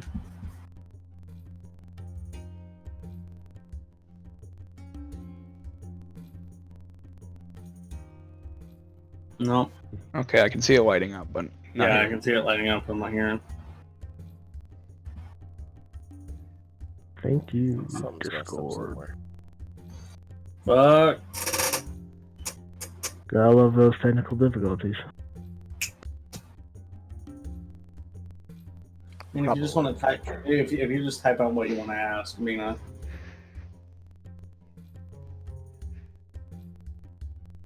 Yeah, Thunderstorm.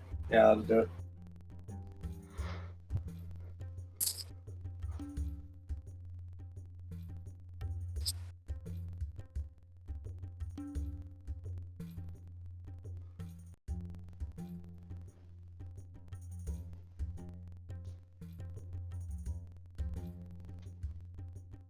Don't ask if any of the four seemed off lately. Any of the counselors. She doesn't know him well enough to give a response. She's never talked to him. It sounds like they seem off all the time. Yeah, basically. They're all kind of quirky in their own manners. They're all kind of quirky in their own way, yeah. And she has not encountered them enough to be able to tell us what is she doesn't normal, know what is anything not. about them other than the rumors, essentially, is what she's telling you. The names, the rumors, and roughly where some of them live or have holdings. Has one been gone for any long amount of time recently? No. They all make public appearances. So. Okay. Yeah, anybody can tell you what they look like. It's just nobody's actually met them, other than a handful of people. Mm-hmm. She does say as well, you guys seem like you're not out to get me in trouble or anything. So I do kind of think that Charmy wasn't the only killer. I guess one I thinks think so. there's somebody else out there doing the killings, because what happened this morning. I can hear that. We believe that Jarmy wasn't the killer, he was merely the weapon. Okay. We just wish to resolve this problem so that nobody else dies. That's what we're hoping for, too. At least I'm hoping for. But it was weird that, I don't know. My superiors are just being weird lately. What do you mean? Well, if you say that there wasn't a trial, that's something that's determined by them. And on top of that, the body from this morning's investigation's already been burned. I got rid of that pretty quick. Were the rest of the bodies disposed that quickly? No, just this one. Almost like it was trying to be covered up, but damage is already done. Yeah, it sounds like they convicted their killer, and then another victim was found, and they tried to cover that up. They don't want to doubt that the killer might be in lodge.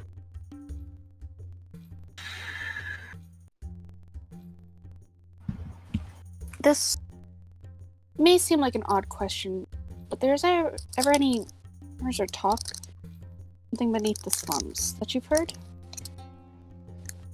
No, I mean, other than the fact that the city's just sinking into the ground, but everybody knows that.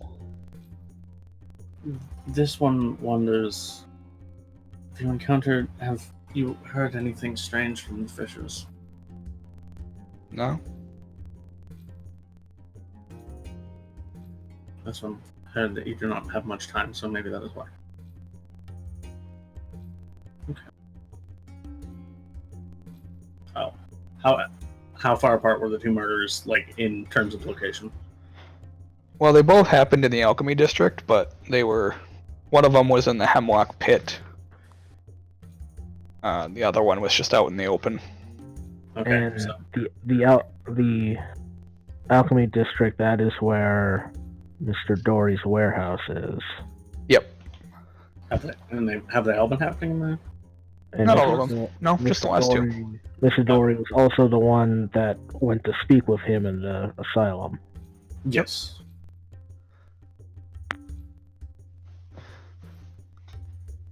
I think we might need to Speak give with Mr. Dory a visit.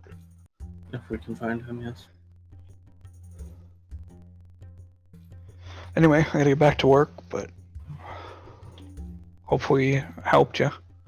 Yes, We really thank do. you. Been very helpful. We appreciate your time. Thank you so much. You're welcome.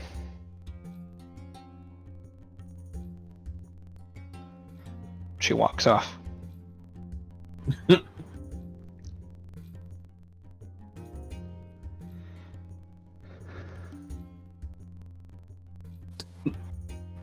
More screenshot.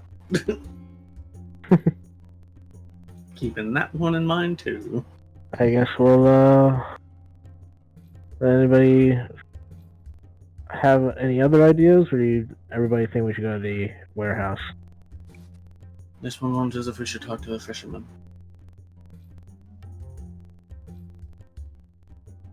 The fisherman. This one knows that if an Aboleth is behind this, they live underwater for the most part. This one thinks that we should speak with the fishermen to see if they've noticed anything strange amongst their fellows. Why? We haven't fought an Aboleth before, have we? No. No. Well, This that one was has more, not. that was more in character. Oh. This one has not. And while I've adventured with you, this one has not seen one. Why does it sound familiar, the name? This one's not sure. Oh. God. Abigail, I assume Abigail has not heard of an Aboleth. No. Okay. Maybe it's just my imagination. This one does not know how far the story spread. This one only knows that they are spoken of in some local legends, mostly around seafaring ports. Yeah, the things you would get from seafaring ports would be more like I mean, that they exist. You wouldn't necessarily know their capacity to control people. That's fair. I assume that Kavka might have done a bit more research, but okay. Yeah, that's more like inside knowledge into either like fighting one or speaking to somebody that has directly fought one. Okay, that's fair. I don't know if that would apply to Kavka in this case though. Although I did make mention of it earlier, so. Yeah. Okay.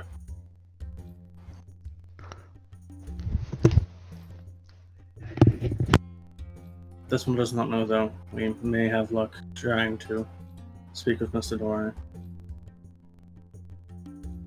And this one supposes that's more of a concrete lead.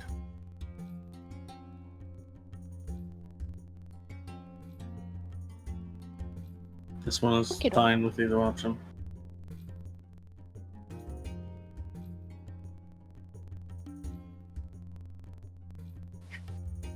Yeah, I don't think a legend lore would return anything, because Aboleth is a creature name and not a specific name. Yeah, if you had the name of the Aboleth, you could, but yeah, but we at this point it's just a painting on a wall. That may or may not be true. Yeah. Who knows? Maybe it's just a badly drawn spider. Or just a really fucked up fish. It's just a giant merman. My god, he's real. Aquaman. Alright, well, everyone else good with checking out the warehouse then, or? Sure. This one thinks it's not a bad idea.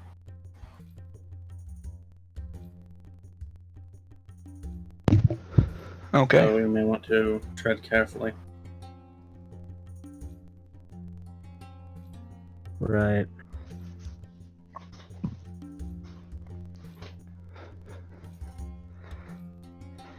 So you head up to the Alchemist District, mosey around for a little bit, and eventually find, located smack in the middle of the Alchemist Pit, is a massive warehouse, 3 stories tall.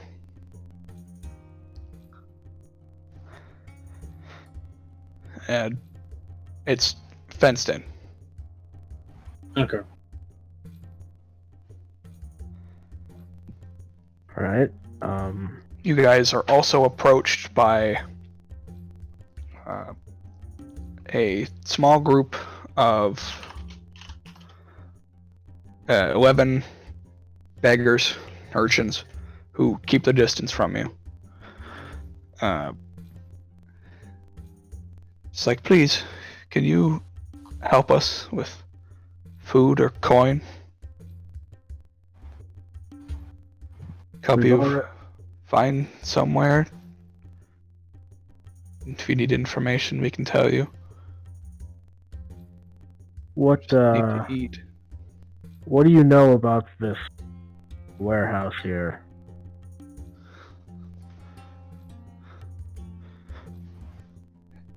This warehouse, it's owned by Mr. Dory.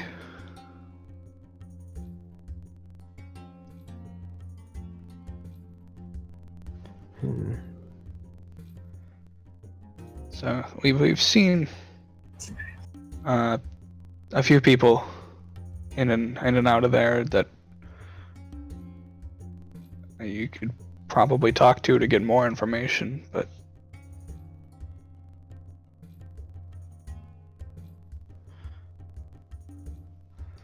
that's all we know, unfortunately. Have you seen Mr. Dory enter this establishment? Every once in a while, yeah. He mostly stays inside. Comes out when he needs to. If you're looking for more information, you can talk to Master Loquid. He owns the perfume stall in the market. Well, it's more of a shop, not a stall. Or you can speak to Groton Wongflint.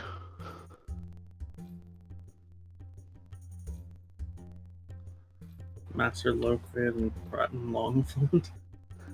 Yep. Okay. Where's Longflint located?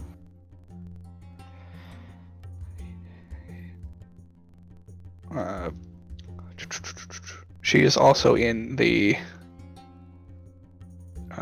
market. Okay.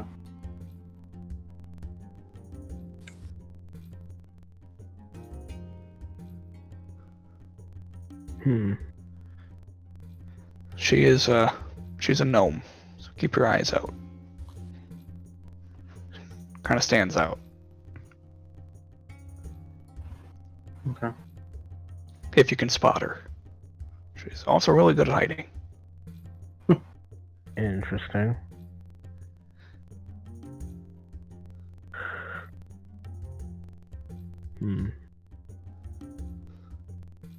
Well, you've been a little helpful, thank you. I personally, I have some dried meats, but other than that, I look to the rest of the party. Dried meat would be wonderful. Alright, I give them some rations. Alright, they take it and cheerfully scurry away. Alright, cool.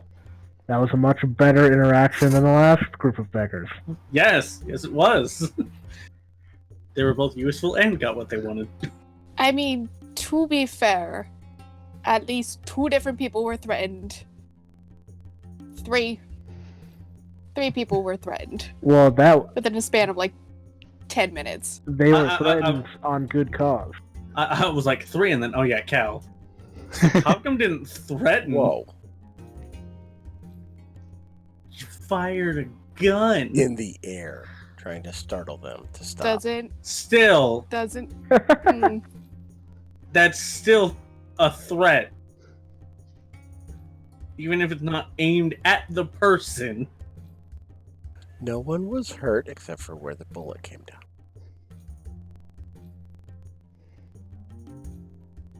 Still.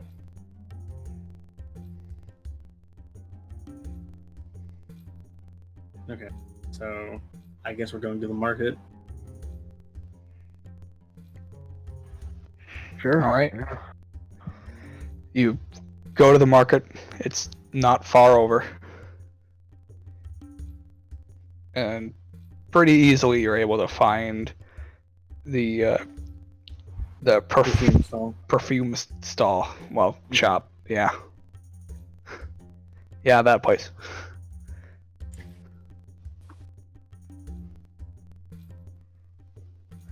And you head inside, and you are greeted by a human behind a counter. He says, "Oh, hello.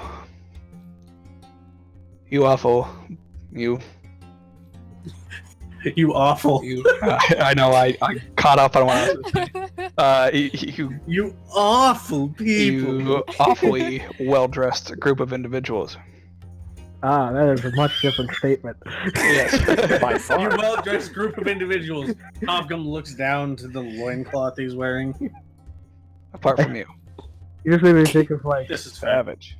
Like Jimmy from South Park, who just can't get like a statement out, and it always ends at the worst possible place. Yeah.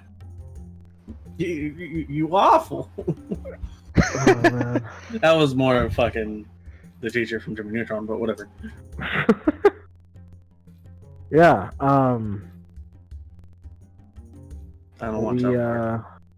We were looking more for information than what you usually have to offer. Well, it's interesting. I don't sell information. I only sell perfume. And well, that's great. Judging by a lot of you, you could do well, as most of my clientele are also very well-dressed individuals. Apart from you, sir.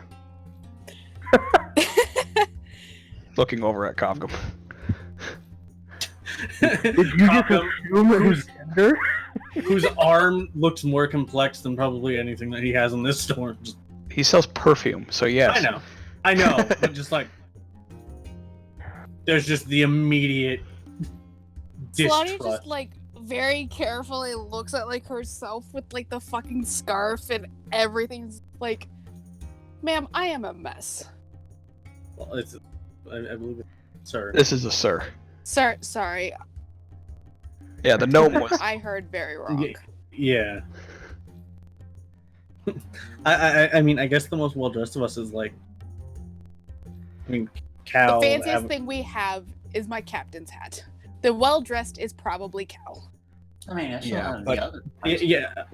Like any of you, other than Kovgum, are dressed far better than anybody else here. Yeah, because you guys have armor. Yeah. Kovgum doesn't wear anything because he doesn't need to. That's fair. He's literally been Okay, wearing the anyways. barbarian the whole time. Well, it's more of a skirt, but yeah. Is this one of those we have to buy perfume situations before you'll answer our questions? I don't like where this is going. But I like that you'll buy perfume. So yes. I look to the rest of our. Can someone please buy perfume so that we can and ask him some questions? Fine. Buy perfume, I guess. What kind of perfume would you like? What do you I'm got? sensing you're more of like a nature's brush. Maybe autumn scent.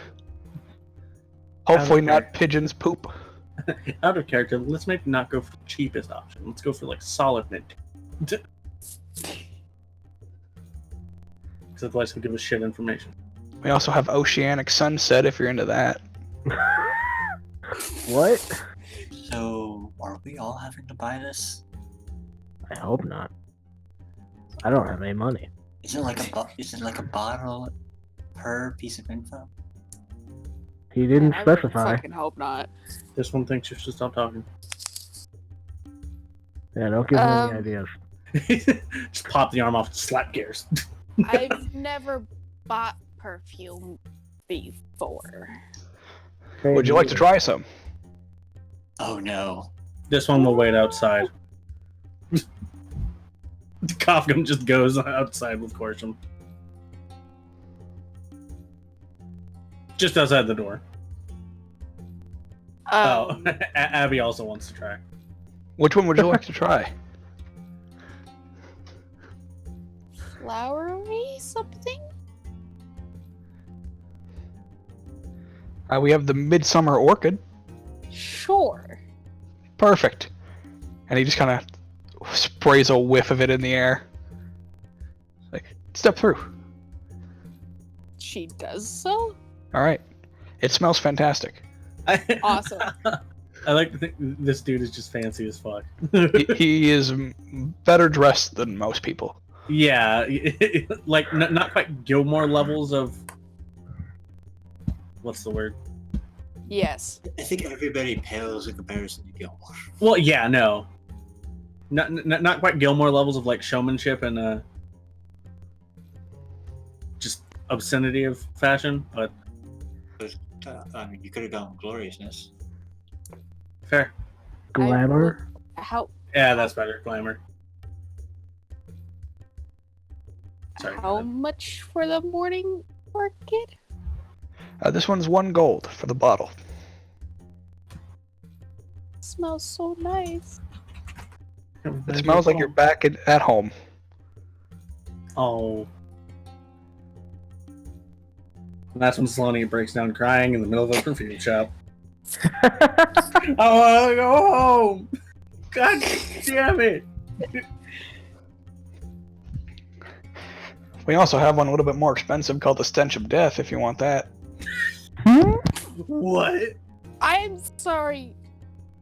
What? Is that a good one or a shocked blood? What exactly does that... Is that popular? Yeah, actually. It's not the same scent that you would expect a rotting corpse to be. It's more just like a flavorful name. I was hoping he was like, God, no. It's not popular at all. No.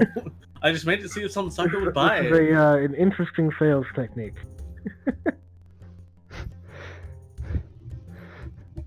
You gotta appeal to all the people. He like gives you a nudge on the arm.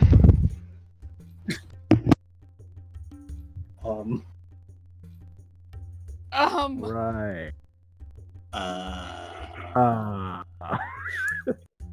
I'll take the orchid one. Would you at least like to try any others?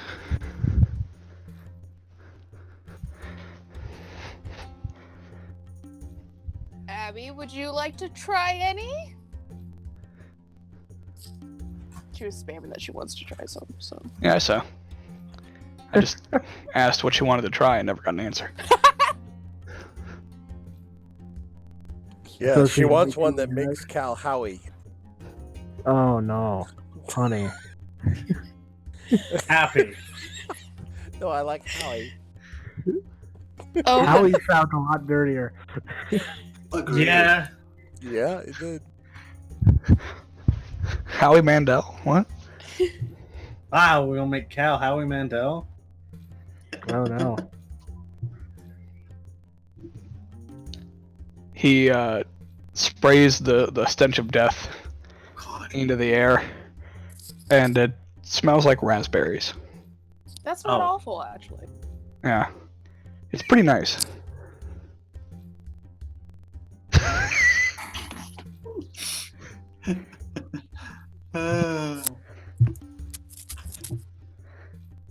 You're welcome. Howie.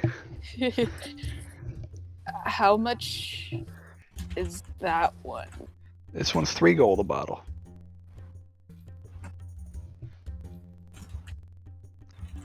My personal favorite. I wear this everywhere. Oh. That way, if people tell me you smell like death, I can say thank you. Interesting.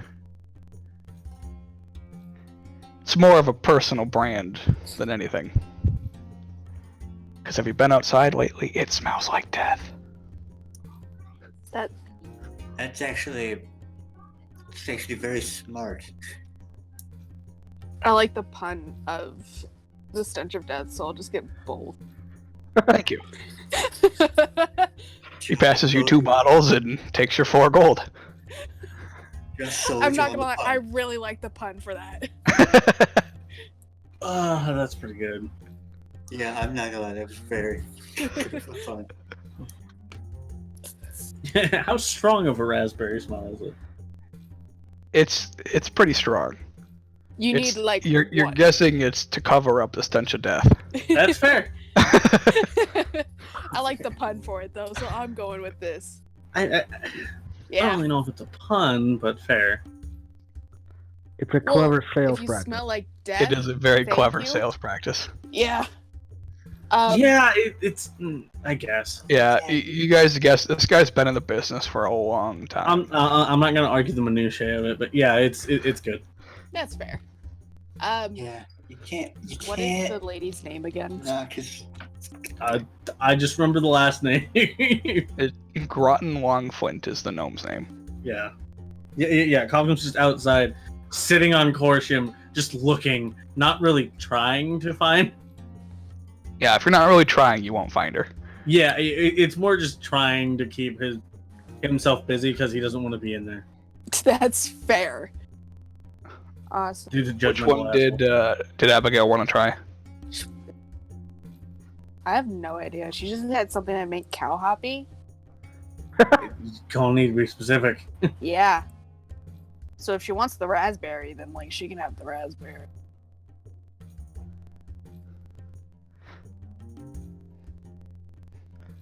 And there's Oceanic Sunset, the Midsummer Orchid, the Stench of Death. Oh man, the Oceanic Sunset. What's that smell like? Shh, rotting fish. Wow. Yikes. A romantic one. Oh. All right. Sure. He like pulls out a tub from under the counter and sets it on top. It's like, let's see. We have Forceful Love. Oh, we Jesus. have Whoa. something we have that implies whoa. consent. Cupid's Embrace. We have Midsummer Romance. Midsummer Romance. We doesn't have smell Midwinter Cuddles. bad. We have Back Alley Tavern. Midsummer Romance. She has picked. Yikes. Oof.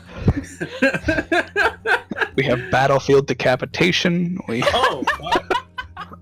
The I fuck would is consider wrong that with this one. person? He's been at it a long time. There's always going to be some failures. gotta appeal to a broad audience, gentlemen. I mean, Battlefield Decapitation, for some people, that might be what gets them. Midsummer Romance. All right, he pushes it forward. It's like, would you like to try?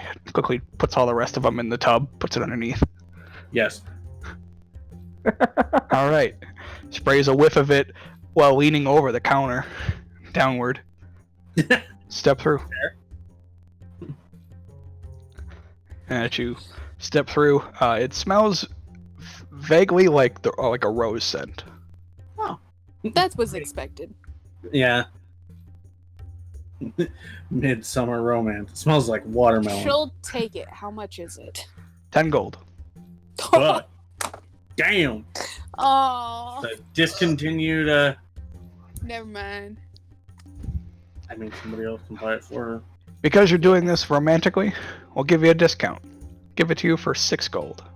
Oh, that's an actual discount. Wow. The 4 gold lovers discount.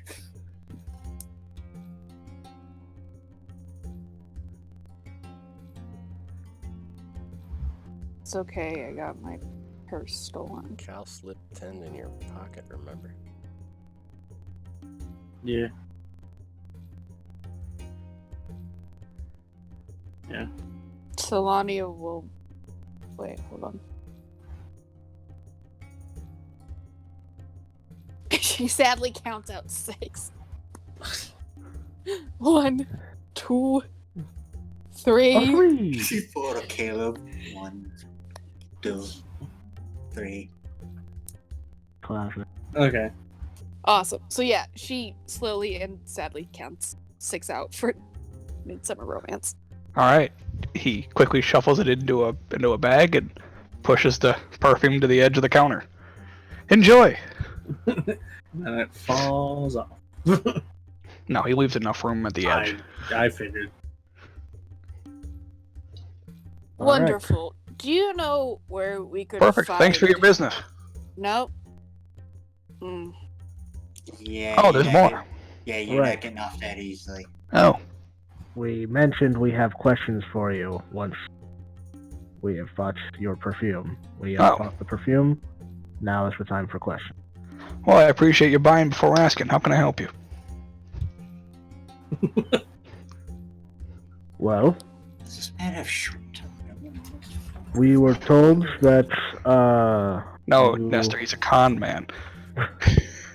we were told that you would have information about the warehouse just beyond the way, the one owned by Mr. Dory. Ah, yes, Mr. Dory.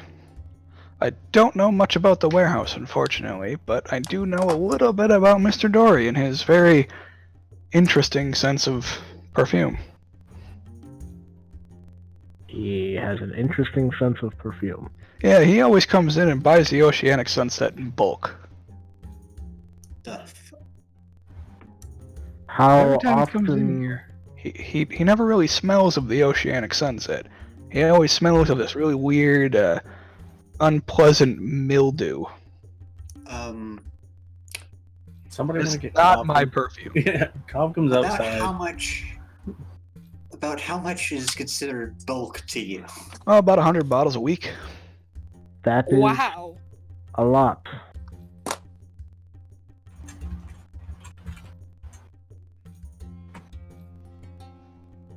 Yes.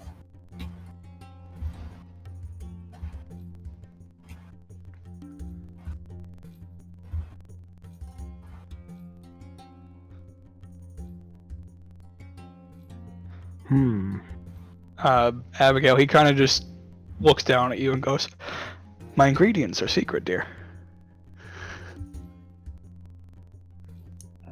If I told everybody, I'd be out of business."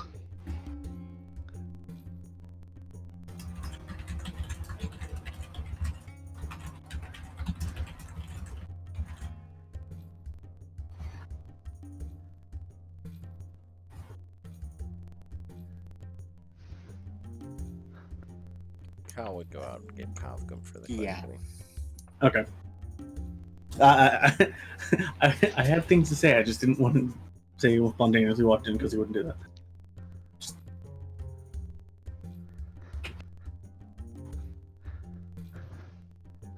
As you come in, he looks at you and goes, "Oh, have you come back to buy some perfume?"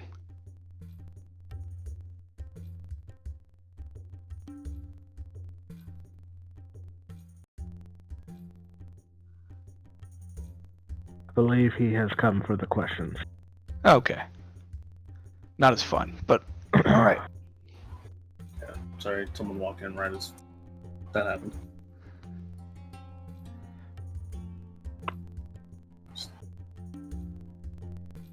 So he buys the Oceanic in bulk then. Yes. He's very, Mr. Dory's an enigma of sorts. Does he ever state a reason or just come in, purchase, and leave? Well, he comes in and chats a lot. Quite often making good conversation for about 55 minutes before running home. Is it that Really? amount of time every time? Typically. Yeah. Imagine he keeps his length to about an hour. Takes him about 2.5 minutes to get here from his home. We chat for about 55 minutes. Takes him about 2.5 minutes to get home. It's always very precise. What's that? How often does he do this? Oh, once a week. Is it the same day every day? Not always. And He's not always buying for himself, I have a feeling, because every time we talk, he does mention his beauties in the pool. Which, who knows what that means. I've never seen a pool, but I don't know. Does he mention any hobbies or mainly work? He mostly works. He's quite busy. I feel like coming here is his only hobby once a week. Does he ever mention anything about the beauties in the pool past that? No, but I have a feeling the pool could be inside of his house. Because he does,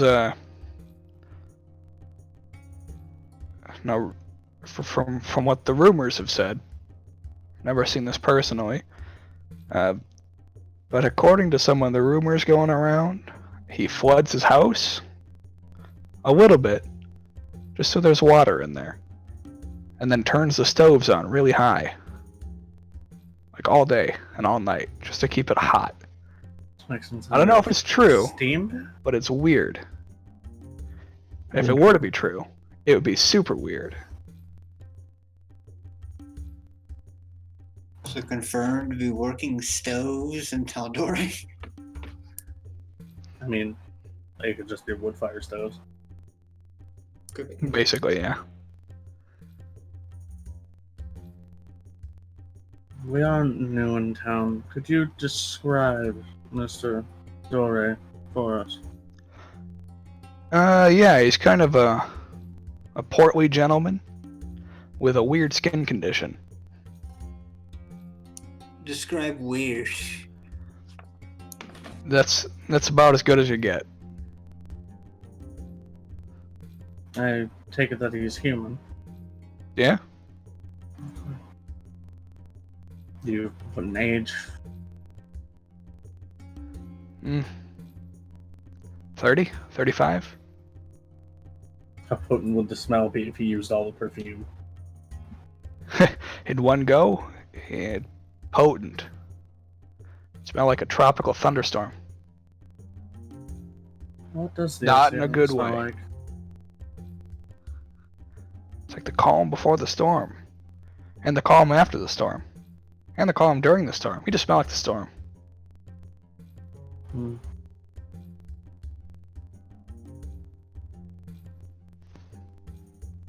you know how long he's lived here?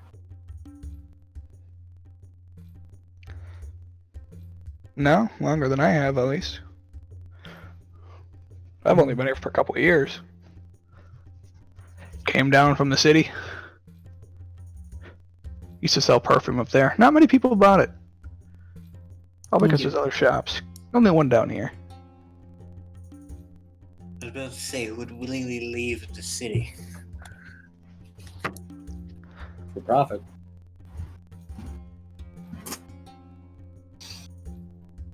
Do any of the other council members come here? Cyrus comes in every once in a while, but mostly she just buys one bottle of the Stench of Death and leaves. And I assume that's with no regularity. Not at all, no. Couple months here, couple days there. Who knows what she's doing with it. Thornwell comes in every once in a while. Say probably twice a year. She gets her concoction of weirdly picked out. Never the same thing. Thornwell is interesting in her own right. She kind of just, I feel like she buys stuff to try it, uses it once, and then decides later on she wants to try something else and comes back. And I've never met Rashlin. Abigail's asking if he has an apprentice. No.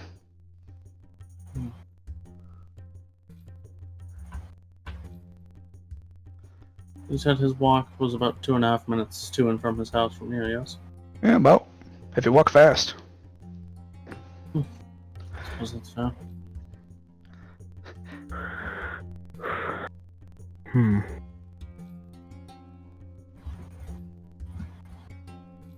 This one has no more to ask.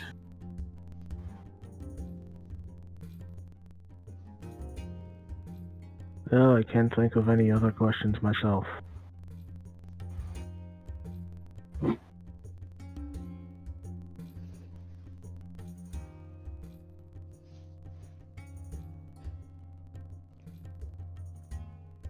And I'll tell you what, since you guys bought so much perfume, I'll also tell you that there's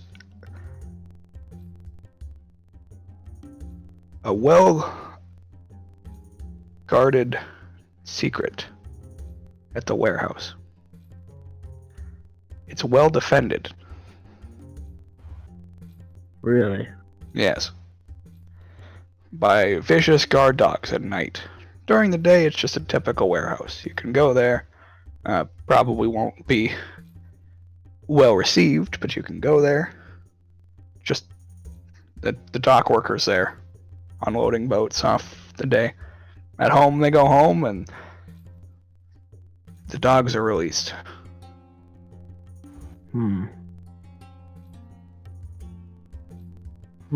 Interesting.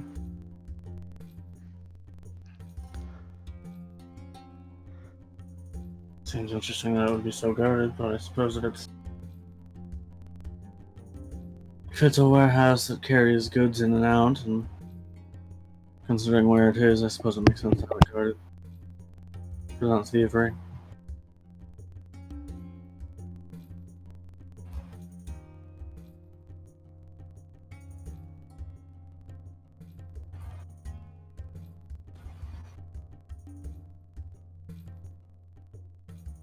Okay. Does anybody else have anything to ask? No, I think I'm good. Mm-hmm. Krista, do you have anything to ask? You're muted. No. Okay, I just wanted to make sure. Yeah, no, I was thinking real hard. So I think I'm good.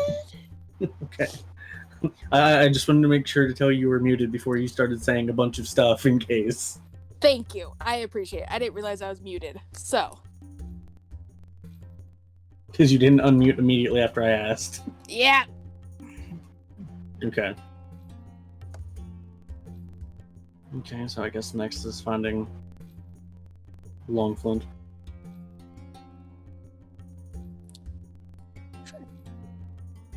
I'm not saying that. Just Right. Let's go talk to our other lead then. Thank you. You're welcome. And we head out. Okay.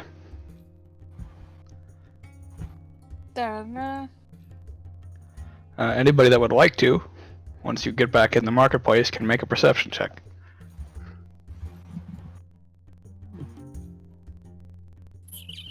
Kafka will assist Solania.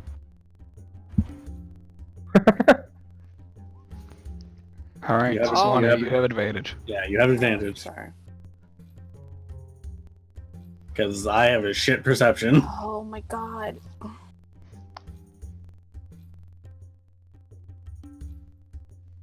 After the first time, my computer almost froze up completely, so oh my god. Yikes. Okay, that's a 21. Okay. So Cal, Garrus, Solania, Leaf, and Solania. Yeah, so Yeah. yeah. Nice.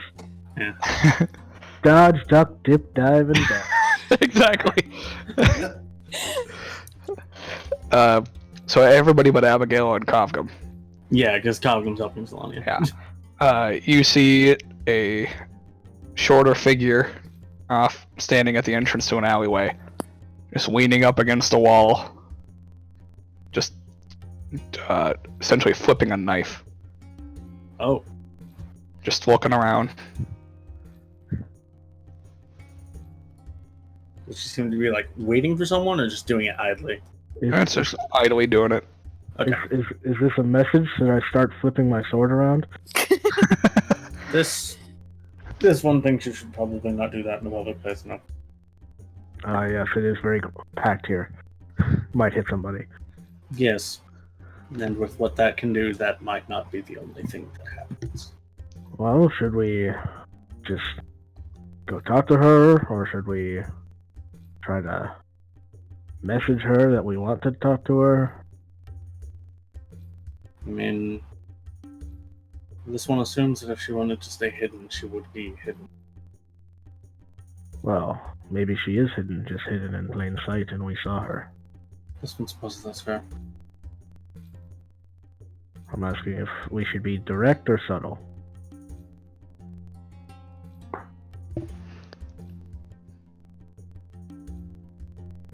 I mean, We aren't exactly ones for subtlety ourselves, so That is true. There are a lot of humans here. We kind of stand out. exactly. We may just wish to be direct.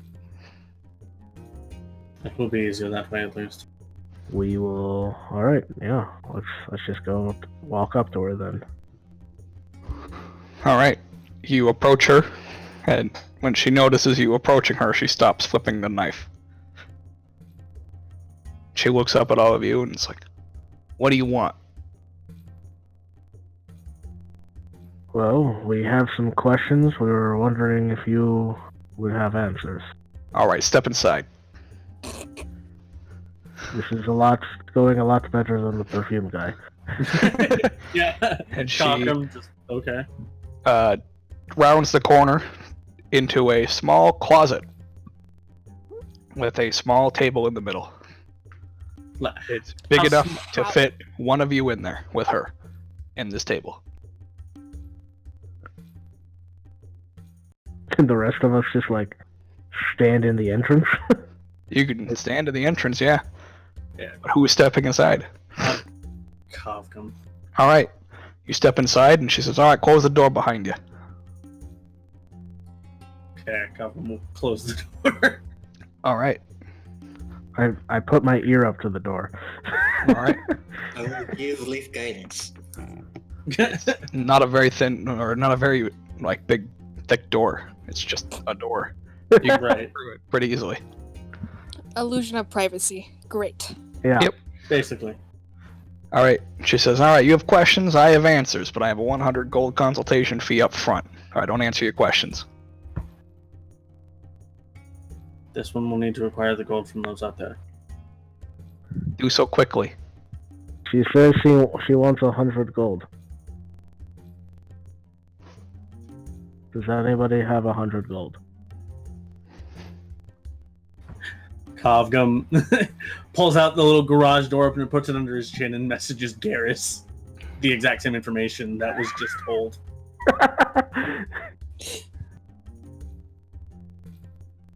Because he knows Garrus has money. He doesn't know if anyone else does.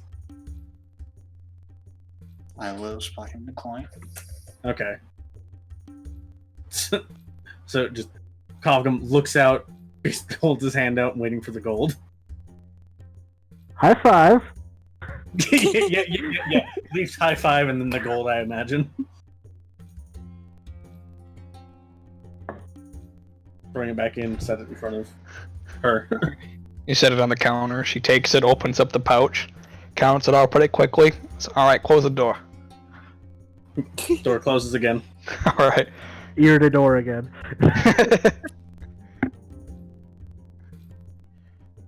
All right. What can I answer for you? This one wants to know if you know what Mr. Tal'Dorei is keeping in his warehouse. Yeah, lots of valuable things. What kinds? Well, I thought there was a cache of stolen pearls that were hiding in there, but when I went to look, they weren't there. What did you find? Not a lot. I did a little research on the place, if you know what I mean, and trying to decide whether I should go in there to get the pearls or not. Decided they're probably not worth my time. The guard know dogs anything- sound vicious. You know of anything else that might be in there?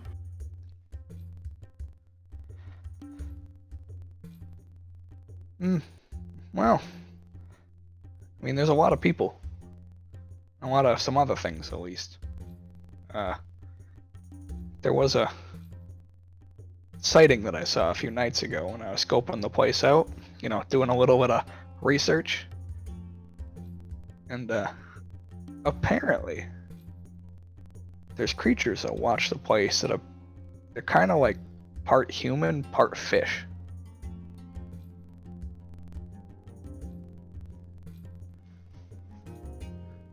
You mean Sahagin? Now, I don't know what they are, but they're part human, part fish. I just kind of wander around the place for a little bit, and then go back into the water. Does it seem like they cannot live outside of the water for very long, then? I don't know. All I know is I saw them. How many did you see? Like 3 or 4, maybe? There might be more, I don't know.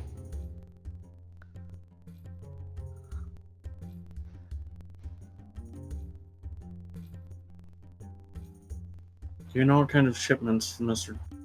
Dory receives? No, I mean, a lot of the port business just goes through his warehouse. Random shipments. Yeah, they all come through the Hemlock Pit right outside his house.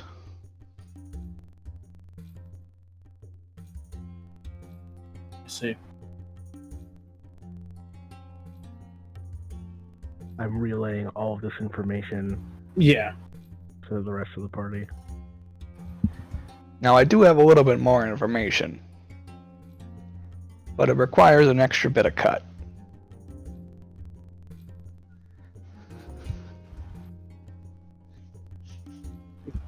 Kovgan just kind of puts his arms on the table. Just No, lacing- I'm not gonna cut your arm. No.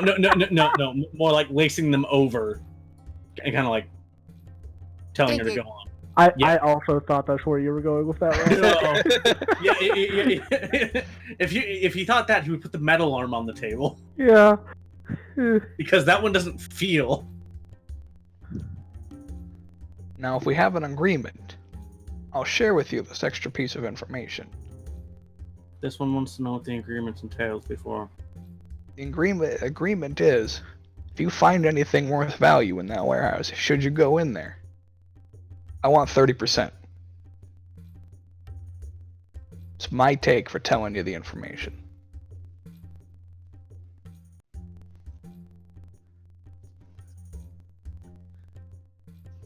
This one interprets this right. Any valuable things that we find in there, you wish 30% of the 30% of monetary the value. total wealth, yes.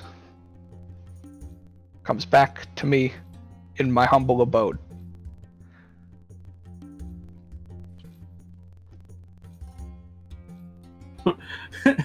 Well, Kovgam is willing to accept. He doesn't know how the rest of the party will react to that. She So notices you hesitate. She's like, it's just you and me, pal. We're making the deal. Yeah. It's just the momentary hesitation, and then someone thinks that if the plot might be what this one thinks it is, that is enough. Perfect. She spits in her hand and holds it out to shake your hand. Oh. Ah, classic. Yeah, Classic. Kovgam confused does the same. All right. And she wipes her hand on your skin. It's like, perfect. Glad we can make that arrangement. All right, here's the information. So a few days ago, Mr. Dory received this weird thing by shipment. All right, now keep with me. I'm not crazy. I swear this to you. This one has heard stranger. Now, there was this weird, like, large person. Okay, walked on 2 feet, looked like a person, bigger than a person, probably like 10 feet tall. Thing was way bigger than 3 of me.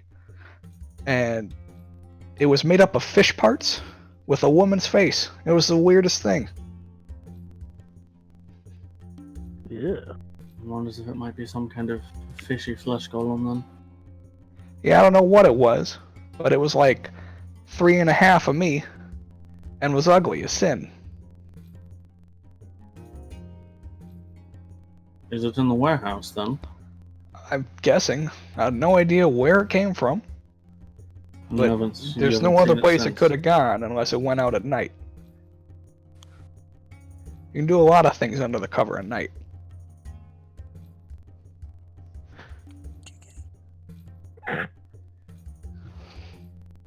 Did it appear? Did it have any sort of like claws or sharp teeth that you could see, or did it simply appear like a person? Yeah, I don't know. Looked like a person, walked like a person. But made entirely out of fish pieces. Yeah, fish pieces and a woman's face.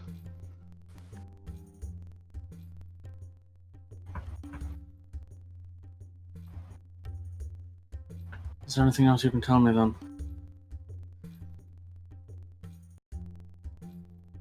That's all the information I have.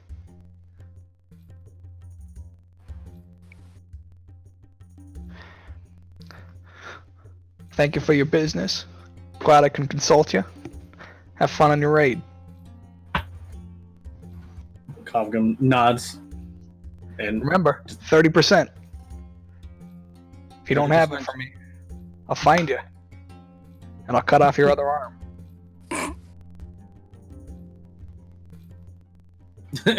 Kovgum just looks the other arm. Nods. I am okay with that. It's more of the nod of fair enough. Steps out. It's like, what's another one to lose?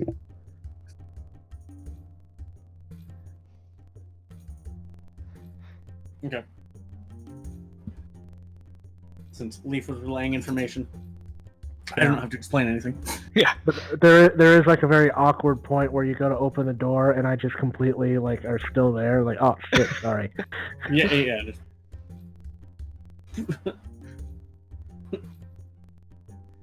Okay.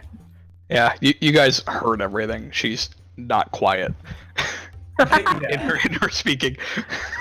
Fair enough. Oh, that's great. She's a burglar, not a mime. Right. Oh, now I just want to be. I just want an NPC that's a burglar mime. It's just like. All right, we know you broke in. How'd you do it?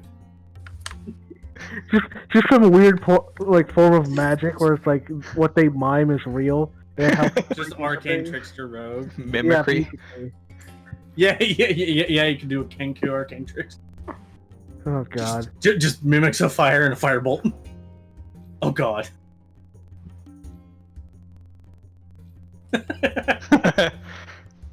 I was not expecting that, so when that popped up, I was like, oh, fuck. Alright, what's the plan now? Well, sounds like the warehouse is very busy during the daytime. During the nighttime, there's some dogs? Or some kind of hound? This one believes there are hounds, there are fish-like humanoids, and there's the potential for a fish golem? Potentially. With the description of how the bodies have been mangled and the information that was just given, it is very possible that this golem may be the thing that is murdering people. So it's not the Aboleth controlling people's minds then? That is what this one may think. This one is not sure. This one does not know much about golems. This one knows they exist. This one knows there are multiple forms, but this one has never encountered one enough or studied one enough to actually be able to tell precisely.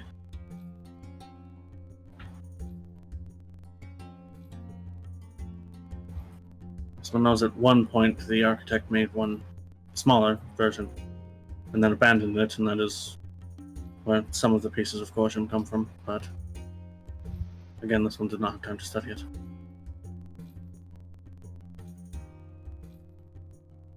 This one does not know. This one thinks that if we are to go there, nighttime may be our better cover. This one just needs a way to deal with the hounds, but someone wonders if I do not know how druidic magic works, but maybe there is some way to be able to speak with them. Convince them that we are friendly and that we do not wish them harm. Well, Solanio, is that something you can do?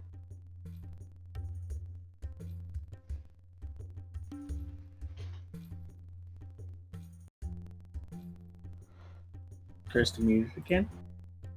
No. I was looking. Oh. I hope druids have speak with animals. Well, it's whether she has it prepared or not. Yeah, I Yeah. don't have it prepared. Yeah, so we have to wait. Do we But- want to wait, or do we want to go tonight? I mean, I just have a plus 9 in animal handling. I don't know how well that I will mean, do, but that will also help in being able to speak with them. sure. This one thinks it may be best to wait at least another day.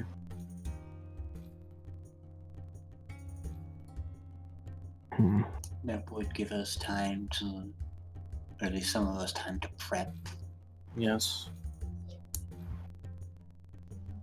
What time is it now? Like It is late afternoon now. Yeah, late afternoon, early evening.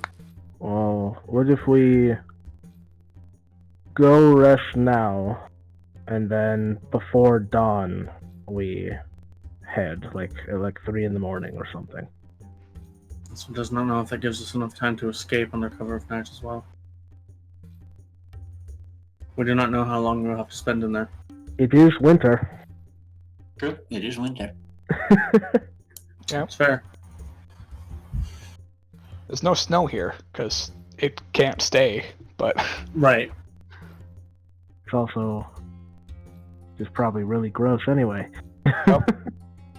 But This that still means the sun does not rise as soon. So Also, keep in mind there are 2 moons, so we don't know how long a night is. I mean, Kovgum inherently does with Keen Mind. True. Kovgum inherently knows how long it is until the next sunrise. but do you know when the next sunrise is? You would know what time it is, but would you know the next sunrise? I mean, Have you been keeping track of the average sunrise?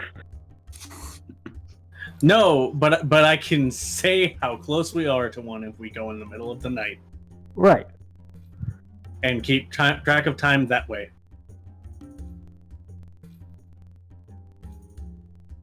Because if we go at 3 in the morning, we have a countdown timer essentially until sunrise. Mm-hmm. So that's essentially how much we're gonna have time-wise. We want to try to make it out before sunrise, but we'll see.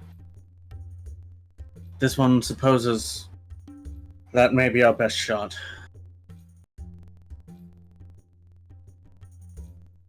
Wow. It does allow us time to prepare, it allows us time to... Yes.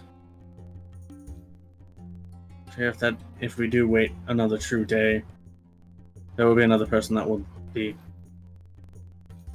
gone, I suppose. Killed. Yes, possibly. So we don't know, maybe with the arrests and execution, maybe whoever is doing this or whatever might be bold if it notices that its acts were cleaned up quick.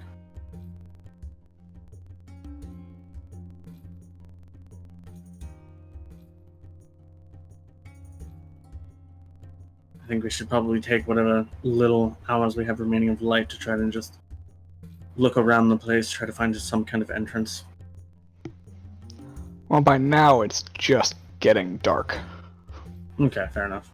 Yeah, so if we want to rest, we should probably do it as soon as possible. Yes, we should. Should we return to the inn, or do you think we might be safe in the alchemist house? We would be closer from the alchemist house, that would give us more time. Was there room in the alchemist house? It was pretty small. I mean, it would probably be pretty cramped, but we should be able to do it. Well, then perhaps I guess that's up to Josh to decide. Probably an inn what do we- somewhere around here. when we get there, they're already going to be squatters. Is it that poverty-stricken that people move? That's also possible.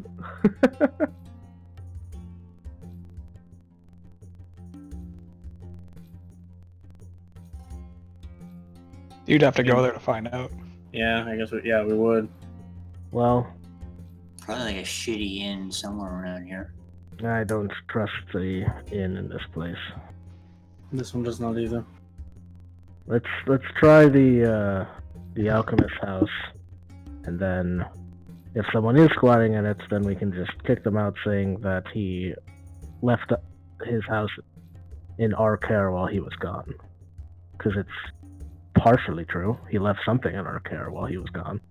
This is fair, I suppose.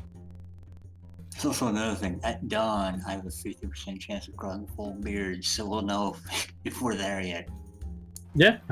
I feel like we would know when it's dawn when the sun comes up. Yeah, that's also true. Anyways, Oh my so god. we're gonna head to the alchemist home, lab, whatever. Yes.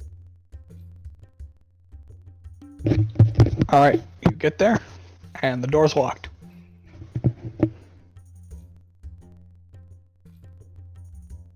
Are there any lights on inside? Not that you can see. And to be fair, he did say he was leaving. So... Yeah, but he also Yeah. left before you guys did. Yeah. Before us.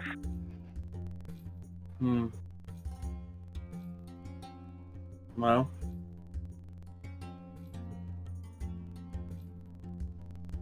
Are there windows? Yeah. Are you gonna... Well, I mean, Yeah, you might no, look in first. Yeah. Was this like a single floor thing, or was this like a 2-story place? It's a one single story. Okay. Probably Yeah, all I will that's really just- here, except for special cases. Then I will just look through the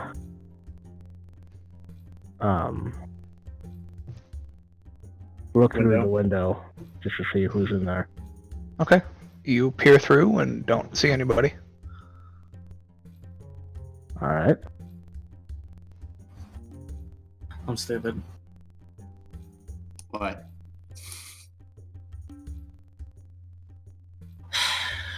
I'd like to pick the lock. Okay. I always forget I have thieves' tools. Had 2 pairs of gloves this whole time. 24. Alright. You easily pick the lock. yeah. Kofkum just just pops off one of the fingers, and there's just a lockpick. And you Unlocks it. unlock the door and push the door open, and you hear a small motor. Small motor. Yep. As the locking mechanism retracts. Oh. Oh, Automatic locks. The That's cool. alchemist upgraded security. He's an inventor. Makes sense. Yeah. Kofkum just opens the door, holds it open for everybody else to get in. Walking it. Yeah. Do those without dark vision want light? Probably.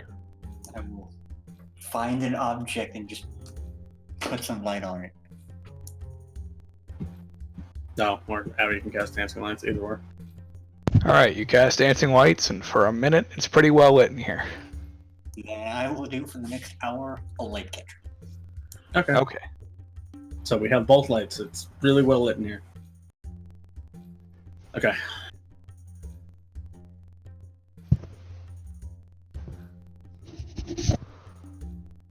And it really sucks that I don't have my range weapon for this, but that's fine. Oh, right. You're down a crossbow. It's fine. I have a sunblade. All right. True. It's the opposite of subtle, but that's fine. Ah! Yeah, and the fact that it fucking emits light out like 20 feet. Yeah, you basically have a lightsaber. There's no basically about it. It's a lightsaber and everything It but is a name. lightsaber, yeah. Yep. Okay. Yeah, just close the door, lock it. You close the door, just. Oh, it auto locks. Sweet. Yeah. Cool. And it looks like on the inside there's a way to unlock it so we can leave. Yeah, you just Okay. turn the little knob on it. Yeah, God, I'm just nodding appreciatively. The little things that make you happy. This one supposes we should rest quickly.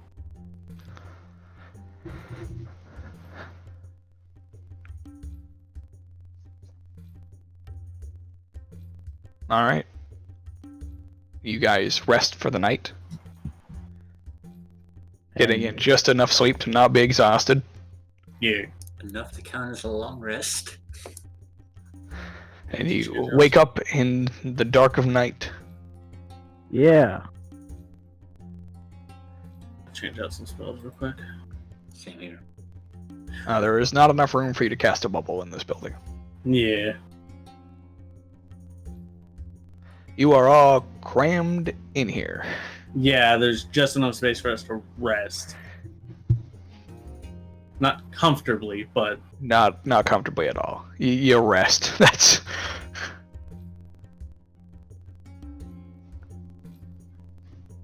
I don't have knock, and that sucks.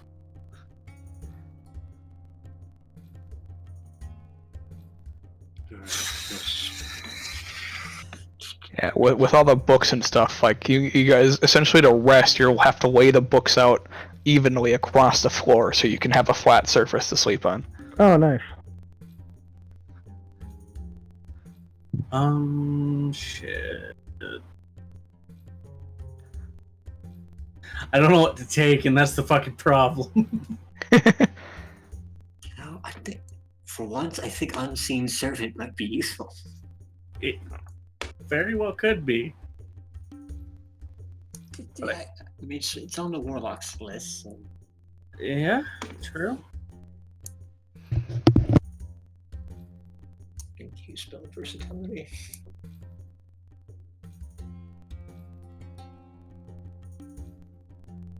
Actually, I don't need to take water breathing if Solania's gonna take it. That's up to Solania.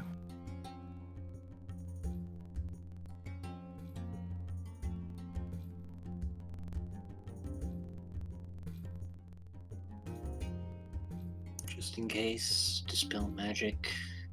Yeah, I think every caster should probably take some of that. Mm-hmm. Just in case.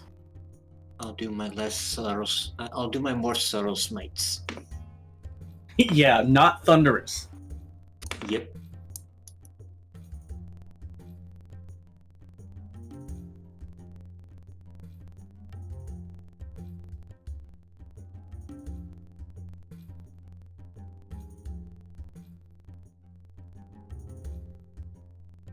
Bless given.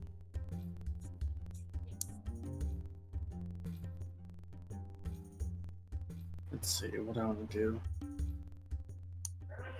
Yep. Taking detective and good. Oh, so I don't forget to do this. This is actually be fucking useful.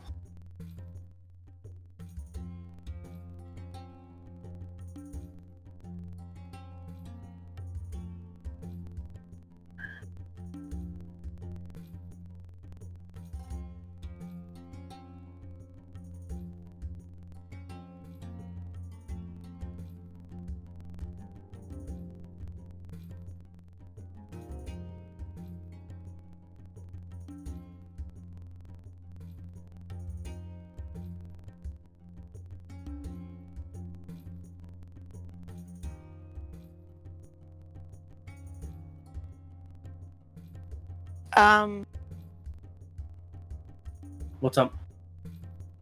Cool. I'm just thinking. Okay. So yeah, Yeah, I do have We're all thinking. water breathing and water walk just in case. Yeah, we might need that. Healing like normal. And I got speak with animals. I almost said animal handling. That's not what it is. 9, 10, 11. While I'm at it, I'm also gonna take the detect magic. Oh, you're gonna take detect magic? Okay. Unless you were going to. Actually, yeah, you can probably prepare something else for that. Yeah, I have that. Yeah. Look at us, casters communicating. I mean, I feel like this would be something that we'd communicate before we rested in whatever non-meta way we could. And then I'm going to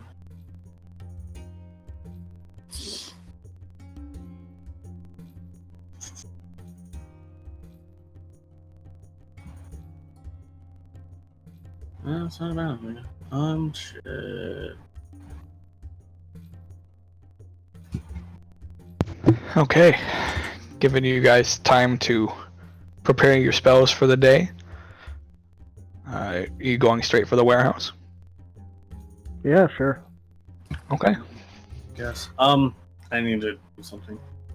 So I'm gonna touch the sunblade that I have as green runes flash over it, and I use spell storing item to put 10 charges of lesser restoration in it. Oh, okay. Nice. Yeah. So that way I don't have to prepare it, and we have a bunch of them. It's really fucking good. Yeah, it is. That is good if just a bunch of us get poisoned now, because we can. Poison, disease. Oh, yeah. Immune to disease. Yeah, that's one of us. All the rest of us are plenty susceptible. Also, heads up, we are immune to frightened. When we're within 10 feet. Yeah. Okay, I'm good now. We can go. Okay.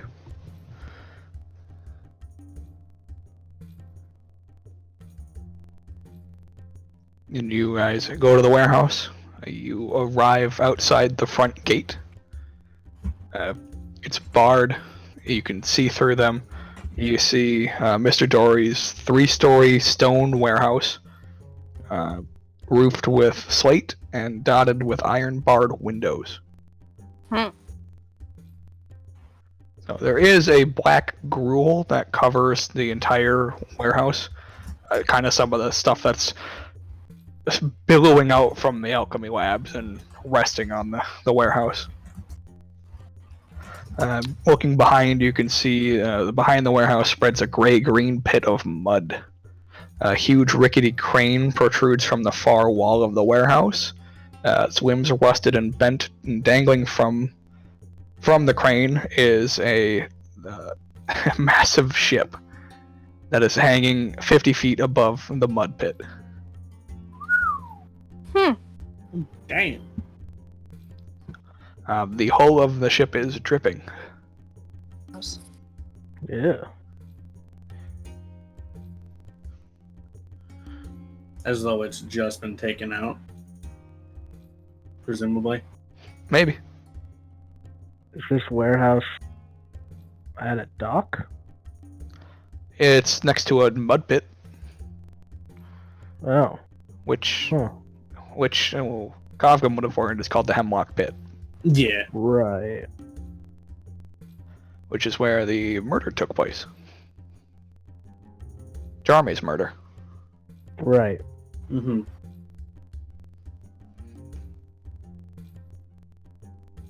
It was near here. It wasn't in the pit, but...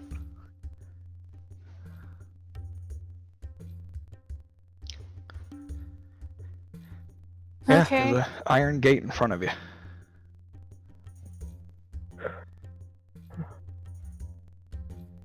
Can we see if there's anyone on, like, the warehouse, like, grounds? Make a perception check.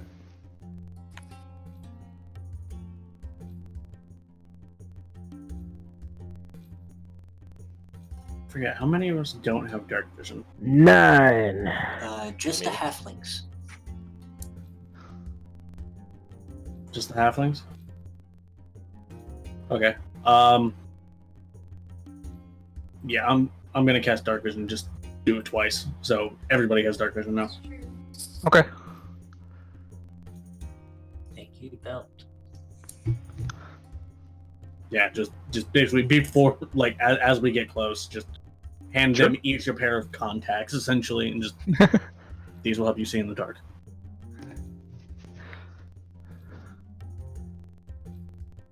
Okay. All right. So Leaf, you look out through the grounds from where you're at, and you don't see anybody.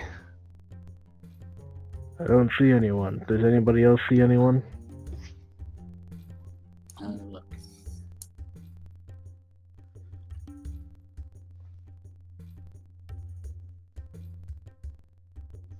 I'm gonna have Corsham look from from all the way on the ground. Solania, you don't see anybody, but with the hemlock pit to your right, you hear snarling coming from the left of the building. No, wait, that's athletics, but his perception modifier is the same. Okay. Okay. So it's Cobgum would hear the same. Or Or not. Corsham. Yeah, Not yeah. Cobgum, yeah. Sorry. They're both based on strength because that's the only way to make his actual perception work. He has a weird. Still. Yeah, he has a weird modifier. Okay. Same thing, Abigail. You hear snarling from the left. Dogs on the left, pit on the right. Warehouse straight ahead. Yep. Damn, was hoping for better bow. Same thing. Yep. You do hear it. You guys do hear it moving though. It is coming toward the front of the house. Where we are. Yep. Are there any like windows that we can see through? They're all iron barred. Okay, but we can see through them. Not really. Okay. Not from this angle, at least. Okay. Are we at the entrance to the warehouse, or is there like a wall on the There's a exterior? fence. There's an outer wall with That's an what I iron thought. gate. Okay. Yeah. You guys are standing at the gate. That's what Yeah. I thought. Okay. Yep. And if you try the gate, it's locked. Right. Obviously. So.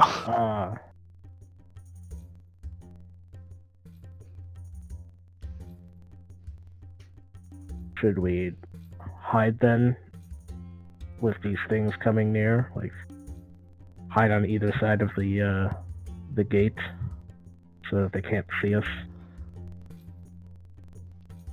This one thinks they might be able to smell us, but that was an option. Did we buy the same perfume that he uses? We did didn't. not. We should have thought about that. That would have been a good idea. Well, he buys the same perfume, but he doesn't use anything that he's buying.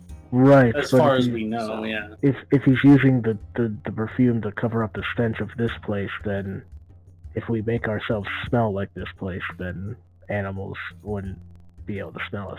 Yeah. But it was an afterthought. Yup. Yeah. Well, we can at least try hiding if these things are coming closer. True. Then I'm going to hide. Alright. Make stealth checks. Do you want me to pop it now or later? We got an hour of pass without trace if I do. Depends on whether Hello? you plan on. Oh. Hello. Hello. Hello, Is this man. working now? Yes. Hey! Oh my god. Yeah, no kidding. Wait, that's Cogum's. Yeah, I would say, like, it's up to you whether you think you're going to be concentrating on something else. I mean, until we get into combat, he wouldn't be, but Right, that's what I'm. Like, if we get into combat and then out of combat, like, would we still have it is the question. yeah, because any smite spell, he loses it. What? Right. If he casts a spell. But it's up to Yeah. him. If he casts what spell? He's Pass without trace. thinking about casting Pass Without Trace. Oh. I mean, so far we've done decently. Cogum was a 19, Corsham was an 18. So Yeah, I'm the only- lowest at 12. Yeah, the only one who needs a roll right now is Garrus. Ooh. Yeah. Okay. That's why I was asking. That it's Well, up if to you casted it, you casted it. Yeah, No, it's. we were. I mean, at this point, it's too late for it to apply, though. Yep. Yeah. Seeing how we've all rolled already. Yep. All right. So you duck behind the wall and wait, To each side. and after a few minutes, the snarling seems to pass around the front of the house, off to the right of the house. They didn't seem to notice you. Cool. As it was passing, could I have snuck a look? Sure. Make a perception check at disadvantage. Yep. Come on. For some reason, it's not letting me click disadvantage. There we go.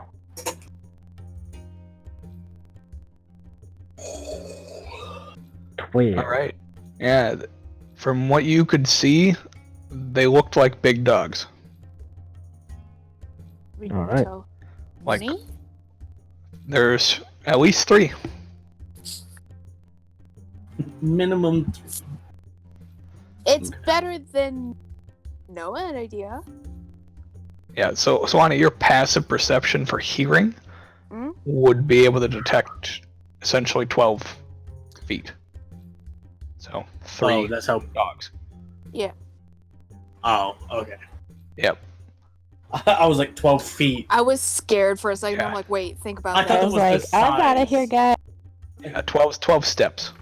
So you can hear 12 distinct footsteps. Yeah. All right. Heavy footsteps. These are big creatures. Kavgum, can you pick the lock? So I wonder if there's an entrance on top. If there's an entrance on top, you might be able to just get us up there without having to go through all this. Right, but we have to get to the building first. This is the gate. That's fair. Calvin will attempt to pick the lock. Okay. Make a thieves' tools check. 27. All right. It's open before you even start. You just you put the lockpick in and pull it right back out, and the gate opens. Just the perfect. Just bumpy it. I didn't even see you turn it. we have been Alright. lucky so far. We may not be lucky. Alright, let's go. All right. It is now unlocked. Open it as quietly as possible. Make another stealth check. Okay. I will attempt this. I mean, okay. 18.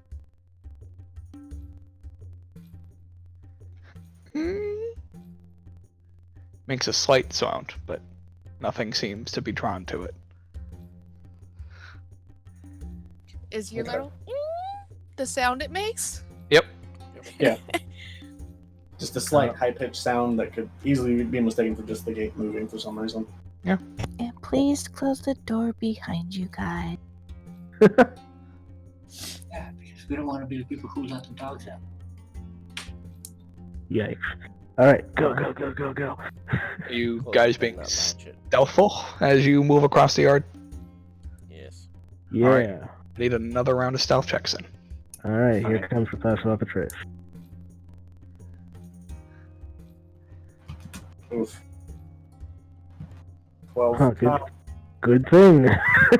top gun. Oh God. Cal vanishes. Was Cal ever even here? I mean, with how quiet he's been the last 2 hours, you don't know. So 38, 22, 14, 21, 23, 24, 14. I think that balances out. Maybe. All right. As you guys reach the front door, Fuck. you hear snarling from either side of you and above you. As you look around, you see to your right 2 pairs of large red glowing eyes. To your left, a pair of large red glowing eyes. And you look up above you, and floating in the air is a pair of large red floating eyes. Terrifying! You see 3 manticores. Oh shit. Oh, And we're gonna end here tonight. damn it! Those There are was not a- dogs. My gunshots will draw so much attention. Yeah. Hmm. Well, you are a fighter, so you're versatile in all weapons. Especially good at guns. Mm-hmm. Yeah, If- we'll deal with that next week. So, Yeah. on that note, we're going to end the stream here. So, thank you guys for watching, and we will catch you next week, hopefully. Bye-bye! Bye. Bye bye. See you all later.